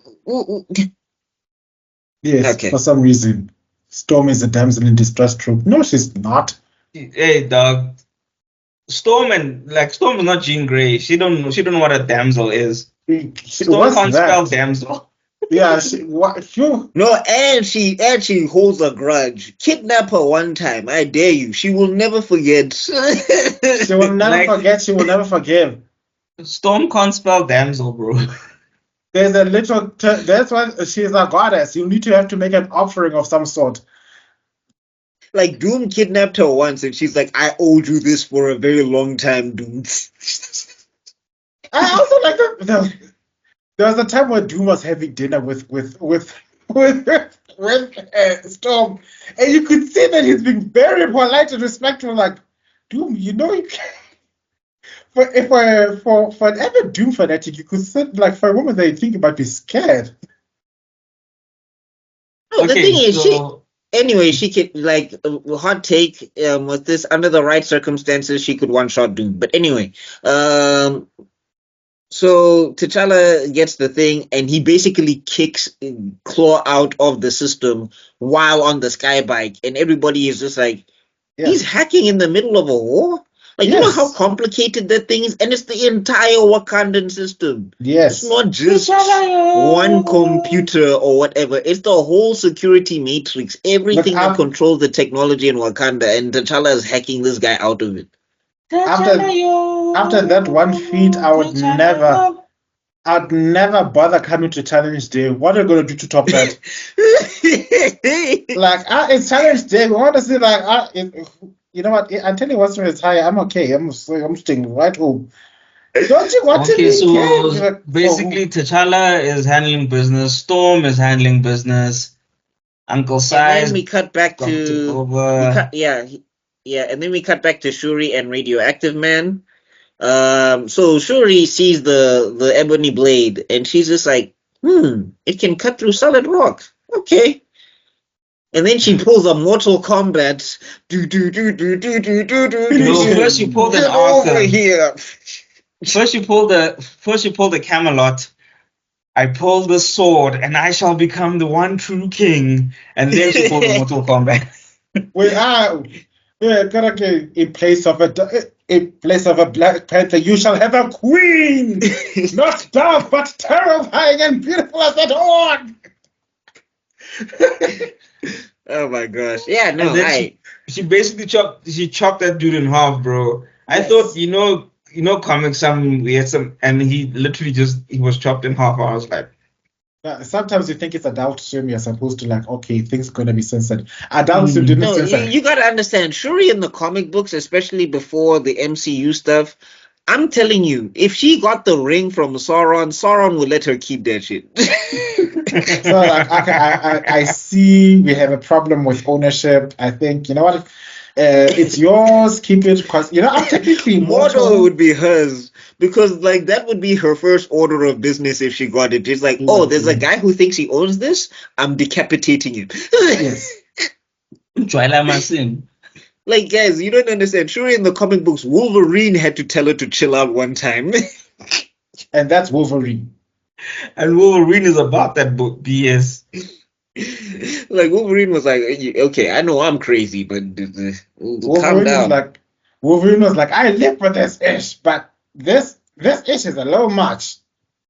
Okay, so and then after T'Challa kicks out, and then he arrives in his mom's room, and a little fight Well, I mean, happens. just a quick scene that's not really important. Kashan has to kiss the blonde lady and then gets taken over by the Oh wait, first his plane gets shot down, yeah. And He this gets is and then his buddy dies, and then the lady's still alive, and then she kisses him, and then she takes over the body.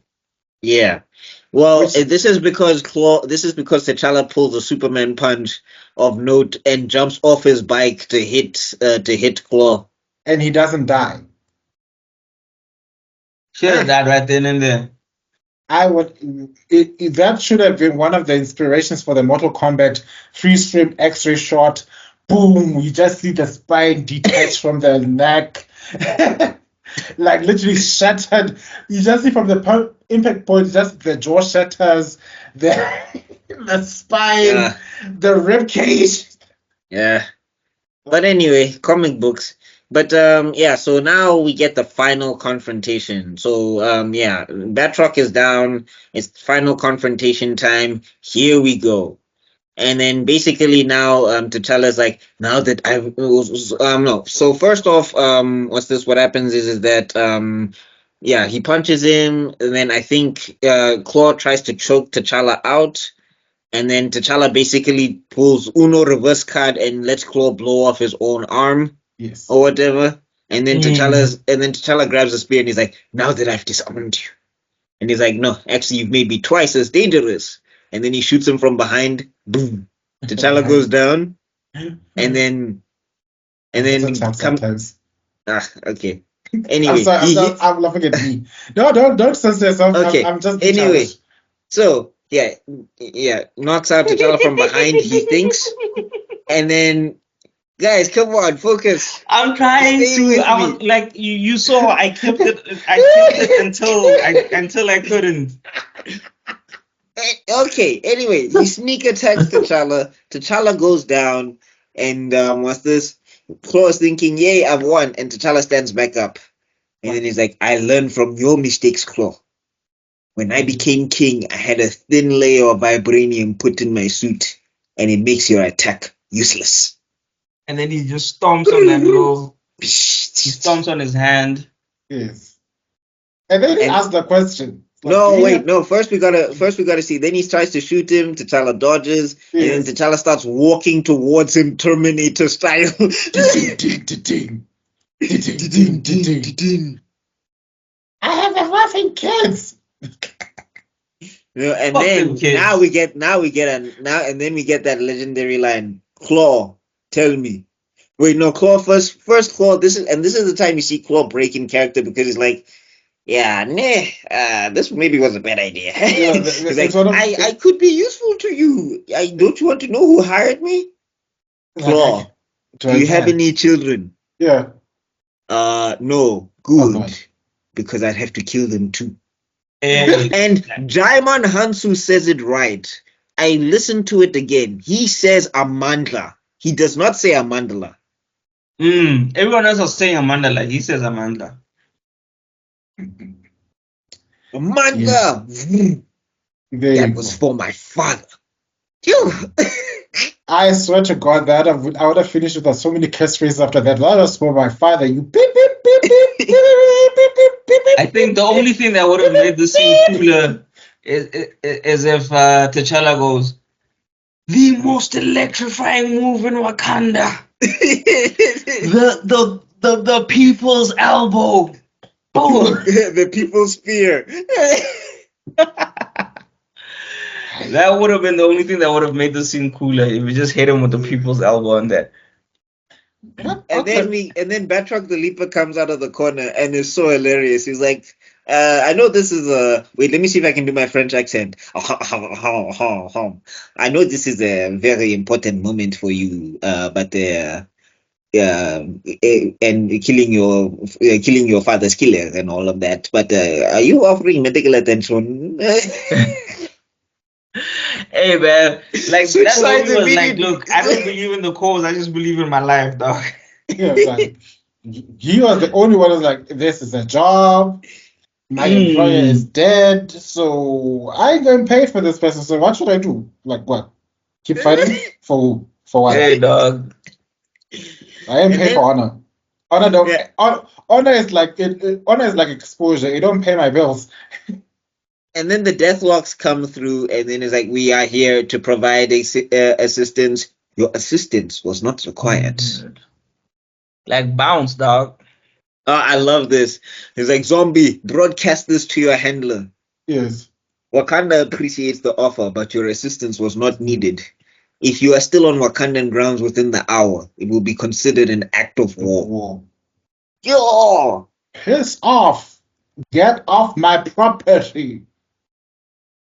Yeah. My land. Yeah. Screw you, bitch. It's my land. And everybody in the White House is like, Asa. And then Because You see, this was and then T'Challa no, just, wait, Storm because first basically walks they just in. saw, I'm saying, yeah? Storm first walks in and then she's like, oh, I see you handle business, but do you need a hand? He's like, no, I'm cool. It's like, nigga, you bleeding. Let me give you a hand. She's such a wife. She's just like, yeah, no, be cool with everybody else. I know who you are. Shut the fuck up. Come on. Dude, she was like, oh, bruh, don't come here with that nonsense. I see you bleeding. You can barely stand up right now. I am a king, and you're also you're also my future husband. Stop acting like stop acting like you got no manners. I know your mama. She raised you right. That was a hilarious scene because Storm was just like, whatever, bro. Let's get.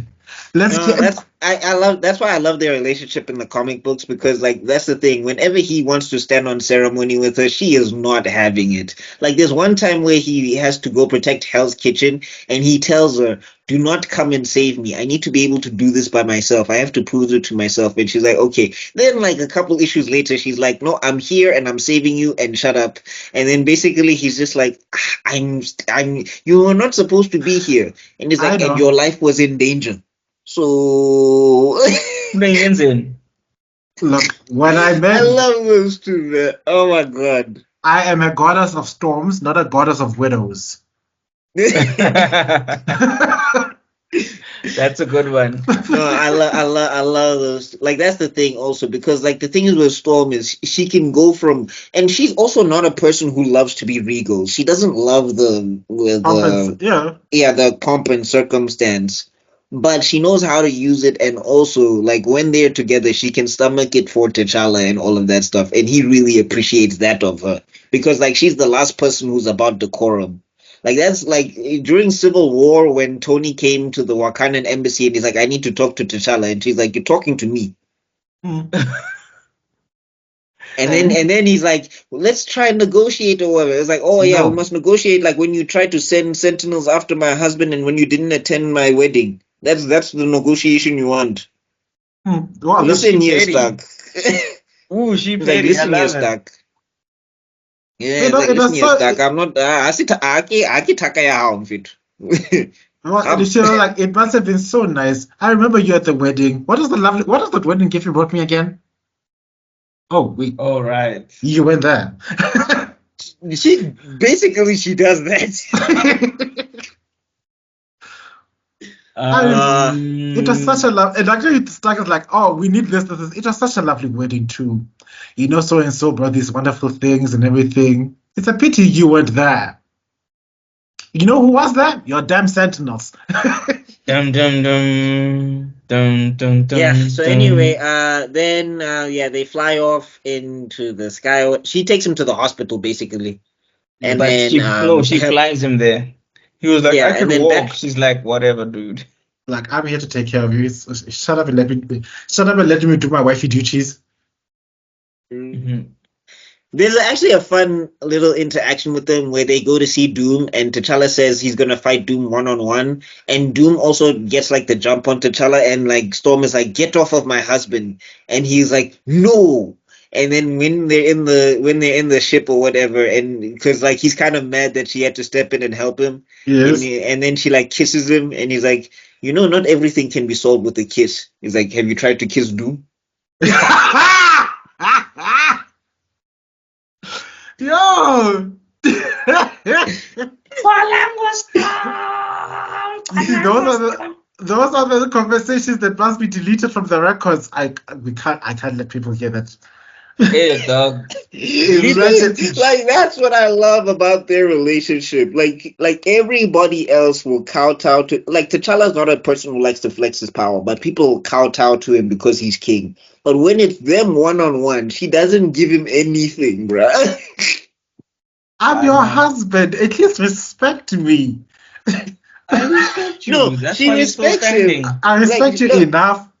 I respect you enough to know that for me to take you back home. No, like she has respect, but she's not, and she doesn't fall over her feet for this kingship. What? Yes, She's like, what dog, was I've wrong? known you since we were teenagers. Stop this. Yeah. Oh my god. I think Storm is the type of person who like do something so outrageous, and then to make things up, to patch things up, should like as soon as T'Challa comes home, she's already cooked his favorite meal. It's already. I made you this and this, and that's already in the fridge. You hungry? Are you hungry or not? So then, quick, let's just finish it off. Batroc, they all get arrested, and Batroc is just like, no, hey, Wakanda's actually kind of merciful. They really only wanted to kill Claw. The rest of us are just incidental. Yeah. But the thing is, Batroc is smart because he never killed a Wakandan. Yes. So they're likely just to keep him in prison or whatever, or extradite him or whatever. The Black Extradite Knight him. is not making it. Extradite him never. Dude, No. he cut a No, pilot the thing is, parachute. Batroc the Leaper, right, or Wakanda in general, they're not into, they don't like to hold prisoners and waste resources or whatever. Oh, And Batroc is not a person who's coming back. After this experience, he's not coming back. So T'Challa will be like, okay, give me the sword. Is there anybody else that you can connect me to that was connected to Claw? Give me information. Sharp. Bye. Come back, I will behead you.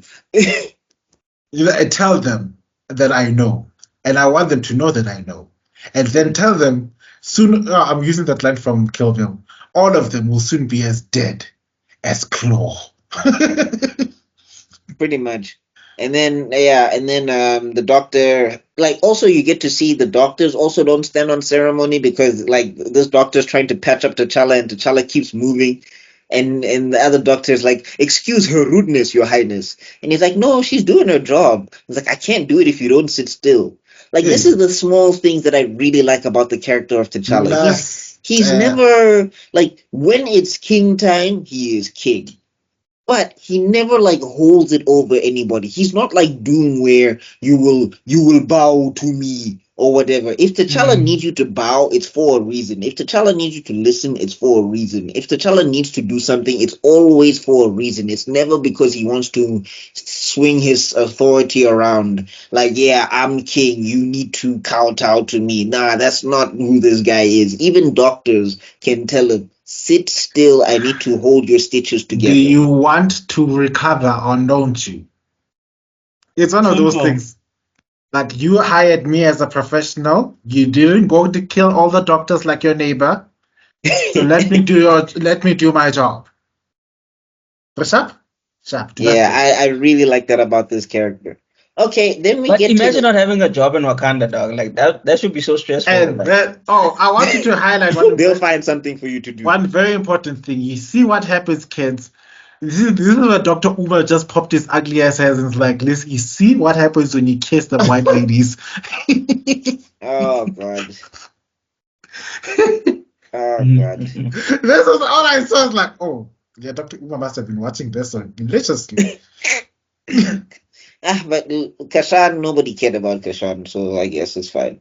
But anyway, he was the useless one of the family, and now we've got an internal spy basically. I think which actually gets. If it was more than 6 episodes, I think that there would have been a longer storyline with this character. True. I think. Yeah, I mean, in the comic book, Scion notices there's something wrong with his son, So they go and get Dr. Voodoo, and then they stomp out the cannibal, and the cannibal dies. Oh, at least nice. they saved him. But then he must learn his lesson. No, Kashan is dead. There was no chance. Oh, poor thing. Oh, Shame. but then you see, learn your lesson, kids. Yabo? Yeah, there's none of this cross contamination nonsense. That you must. All right. I said it last week. I'll say it this week again. If she can't use her comb, don't bring her home.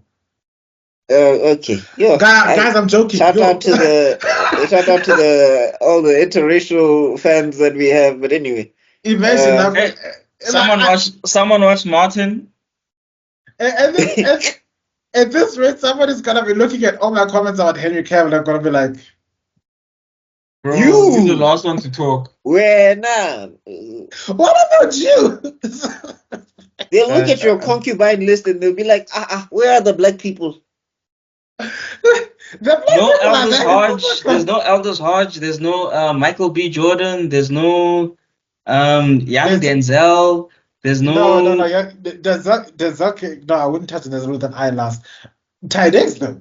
Ty Diggs. There's no Ty Diggs. There's no Morris Chestnut. There's no I know I'm forgetting someone. Like the only one who made the list was Siya Kolisi because of his sport. The dude from Queen Sugar. Queen Sugar. There's a dude from Queen Sugar. He's in the Doja Cat video, the Streets video. Oh yeah. I think his name. There's no Boris Kojo. There's no. His name is. I know his name. He's got a West African name. His surname. I'll remember it.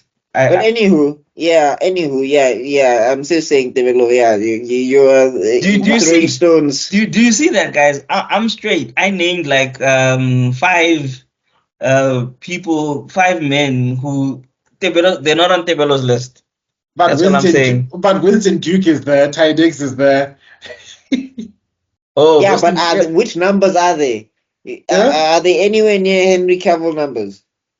Look, Henry Cavill can use and throw me away. I told you guys. That's what I'm saying. Winston Duke apparently can't. He needs to take No. Houston Duke can use me as his blanket. I told you guys this before. Like when you're sitting on that throne, he was like, one of the reasons I keep watching that movie over and over again is that scene when he's sitting on his throne, like, Great Gorilla, like, use me as your blanket. You look cold, my king. Like, skin me. It's okay. Beat me until I'm flat, and then you can wrap around it. It's okay. But I'm saying if Winston Duke and Henry Cavill were on a cliff and both hanging for dear life, which one are you saving first? The light skinned one. That's not a fair question. No. He's saving the light skinned one. That's not fair. I'm gonna do the Dr. Umar look. I beg your pardon. I beg your pardon. Okay. No snow bunnies around here. Look, saving Henry Cavill is a service to the world. I'm not the only person who likes him.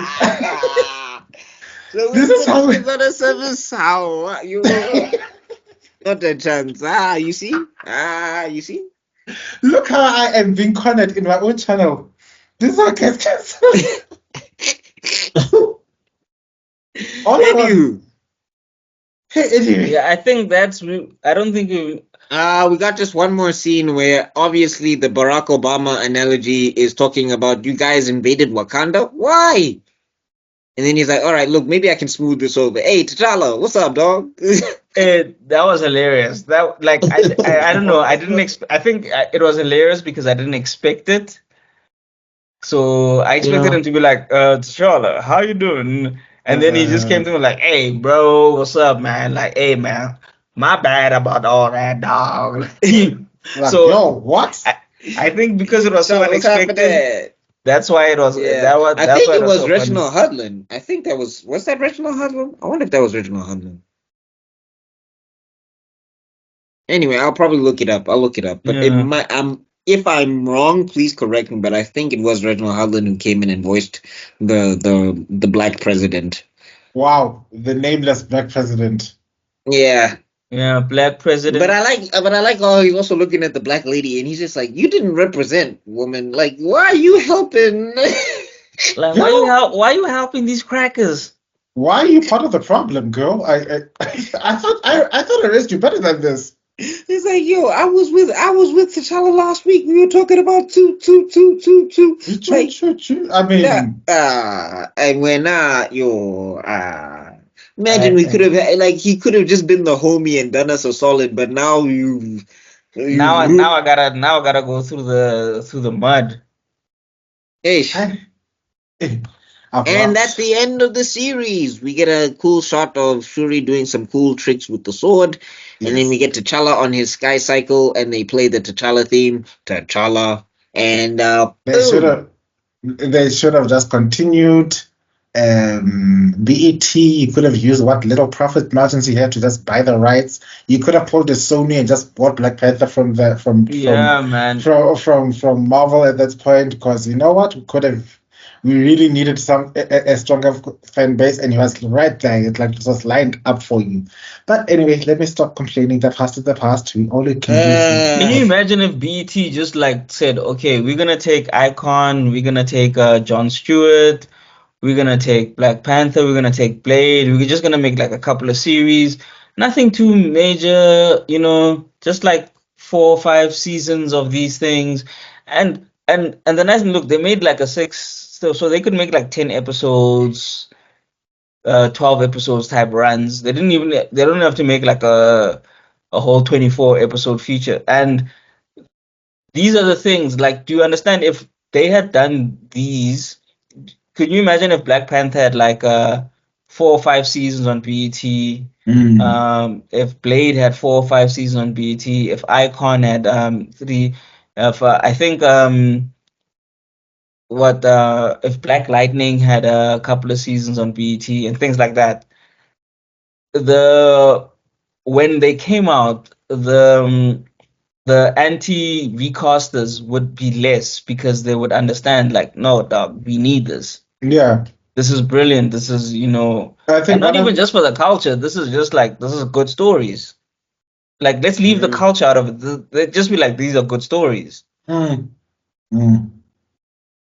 So, but because like let's say for me personally, I haven't read a lot of comics, so it's just because of my proximity to all of the stuff that I know about it. Like, but if it wasn't for that, then I wouldn't know. But I know about Superman, I know about Spider-Man, I know about Hulk and things like that, because it was exposed to me.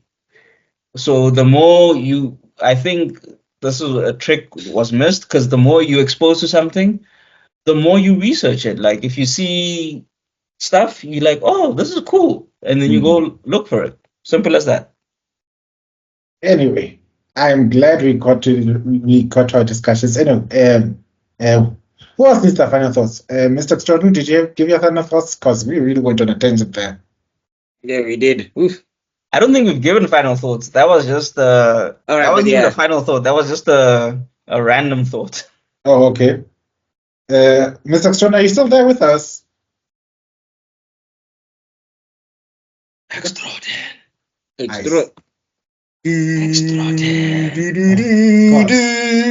We call upon Extrodin. I shall give Sorry. Oh, okay. It worked. I was about to give up 2,000 of my life points to someone. Final thoughts, Extrodin. Man, I think it is a great series. It's just a little too short, unfortunately. I wish it was extended, but it's well written, man. I think they really gave justice to T'Challa, Wakanda. Some of the characters were well written. I think, yeah, man, it just felt too short, man. But otherwise, I think Claw was written great as a character, as a villain. He was not goofy. He was not a fake mustache twirling villain or whatever. No, not fake, but you know those mustache twirling villain with evil laughs? No, it was not like that. It was like a proper mastermind, proper plan, properly executed, and none of the henchmen felt felt like they were just like villain tropes or anything like that. They were proper. You know, they did some damage, proper damage. So it was great, man. I enjoyed it. I don't mind watching it. The only gripe I have was just, and I think that's something BuckMeister mentioned last week.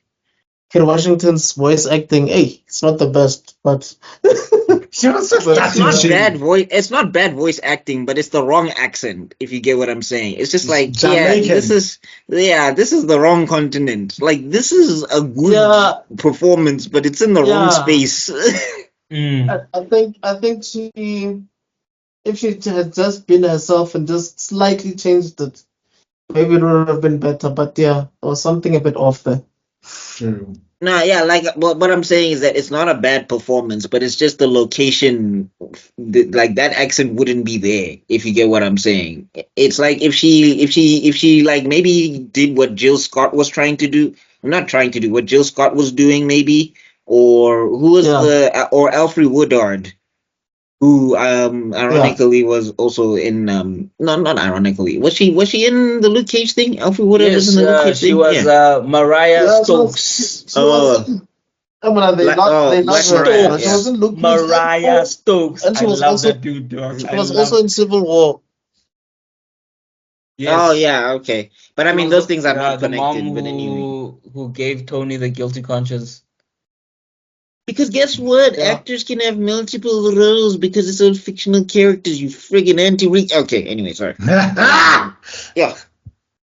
The Hey, saltiness. guys. Uh. What was the dude's name in Luke Cage? The one who didn't like when she was called Delat. He wanted to be called Stokes. Bushmaster. That dude was brilliant. He needs to be in more stuff. I forgot his name now. Anywho, yeah. But anywho, yeah. So, yeah. I think that's it. I think we've covered everything, and I think you can take us out, Tebello. All right. But you didn't. Did you give your final thoughts, Buck? Oh, my final thoughts. Sorry, no, let's go around the room. I don't think we gave our final thoughts. I'm skipping ahead. My bad, guys. Okay. Zuko, you can go next. I'll go last. Final thoughts. I'll just expand on what I said before. I think this was brilliant. I think this needed to be continued. I think this needed more exposure, and also that would have also improved the anim. If I want to nitpick, the animation was a little stiff. But then again, it was old school. But it was still stuff. Old school is not an excuse for it. It was still stuff. The animation was stiff, but the story was good. The execution of the story was good. The characters were good. I enjoyed the characters. I enjoyed the story. So yeah, all around good series. I think the only thing you could really nitpick was the time skips in terms of like guy going from America to Wakanda in like 2 minutes, going from Teleporting. going from Wakanda to Niganda in like 30 seconds. That's literally the only thing you can really time pick for me. That and the animation. Otherwise, everything else was on point. And of course, Kerry Washington sounding like she's Jamaican. But anyway. No, I mean, like that's the thing in America for a long time. There's just been a lot of like media where they depict like that's why I'm so happy that they hired Jaimon to be the voice of T'Challa because like he really did a good job. But like a lot of times, like with American productions, it's like Jamaican is shortcut for African. Yes. Nahan. It's not West Africa. Tebello, I think your thoughts. No, And wow. speaking of okay, I'll bring up what I'm thinking about in my final thoughts. You can go first. I just wanted to say this show shows why a T'Challa story is important, why it should exist, and why it has to exist.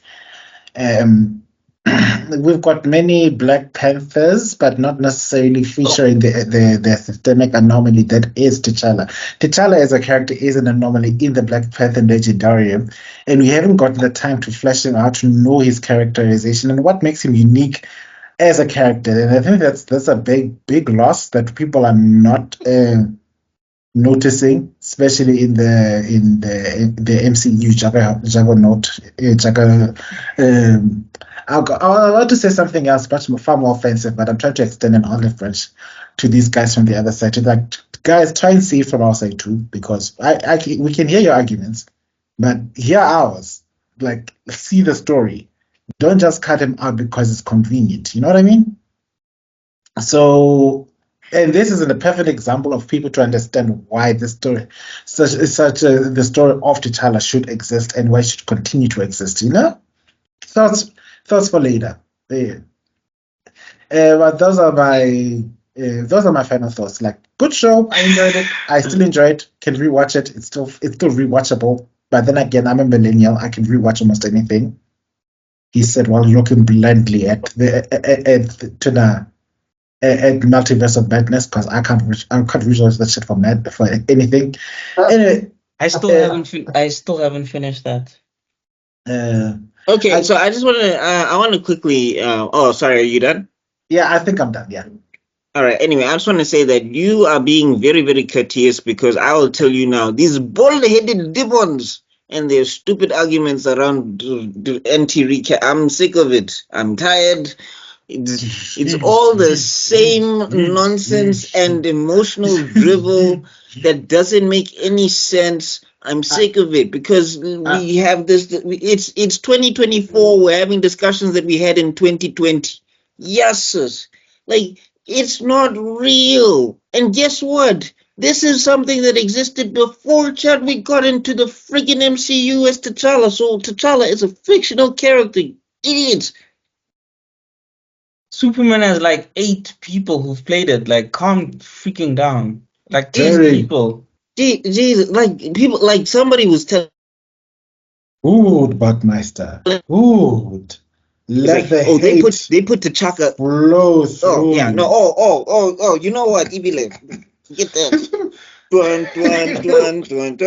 So yeah, this friggin' idiot on the internet is talking about it's not a conspiracy theory around T'Challa, and then it's like X-Men '97 when they removed him from continuity for no reason, and then Bo DeMaio, the showrunner, comes out. He came out in an official statement and said we had to remove T'Challa out of respect for Chadwick, which makes no friggin' sense whatsoever. I don't understand. And things like this that are like, it's getting buried practically because nobody's watching. Things like this prove why T'Challa is so freaking important. Like, you guys are killing the IP. When this thing was hot, when BET was hot with this thing, right, with this Black Panther 6 episode series, people were like, yo, I'm interested in Shuri, I'm interested in Sion, I'm interested in Ramonda. Why? Because all of these characters were functioning on 1,000 alongside T'Challa.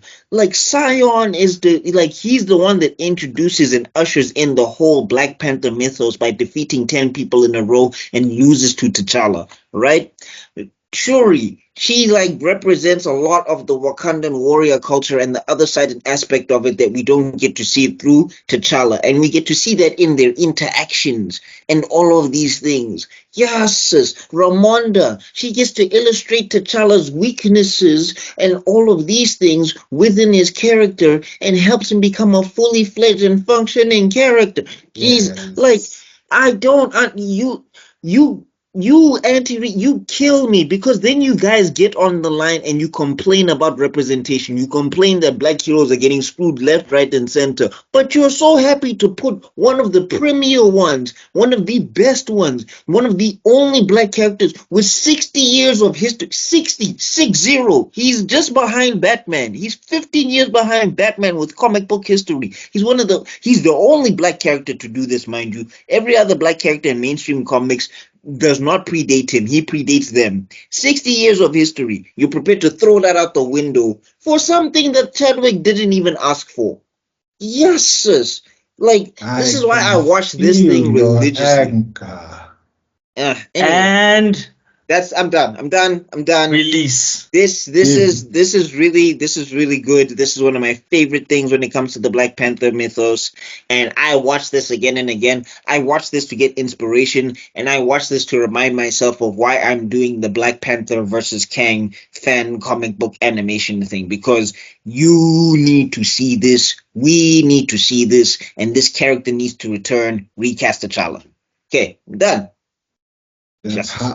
I can feel the power of the dark side. This force is strong within you. Yo. Soon, once again, T'Challa will rule the galaxy. And we shall have peace. Yeah, no,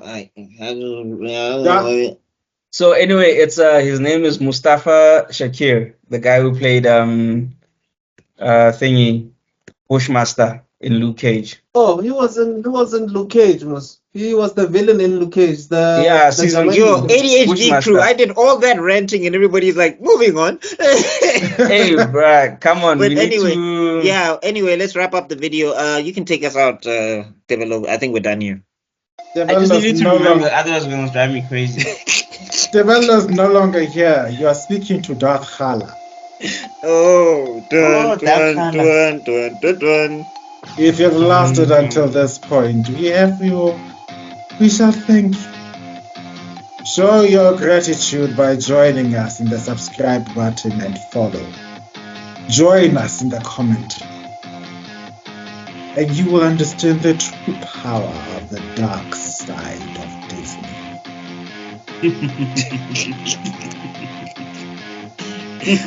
How are you gonna end this one? I really want to see how Darth Khala is gonna say the exiting line. We want to become more viral than the most unstoppable disease that is known as herpes.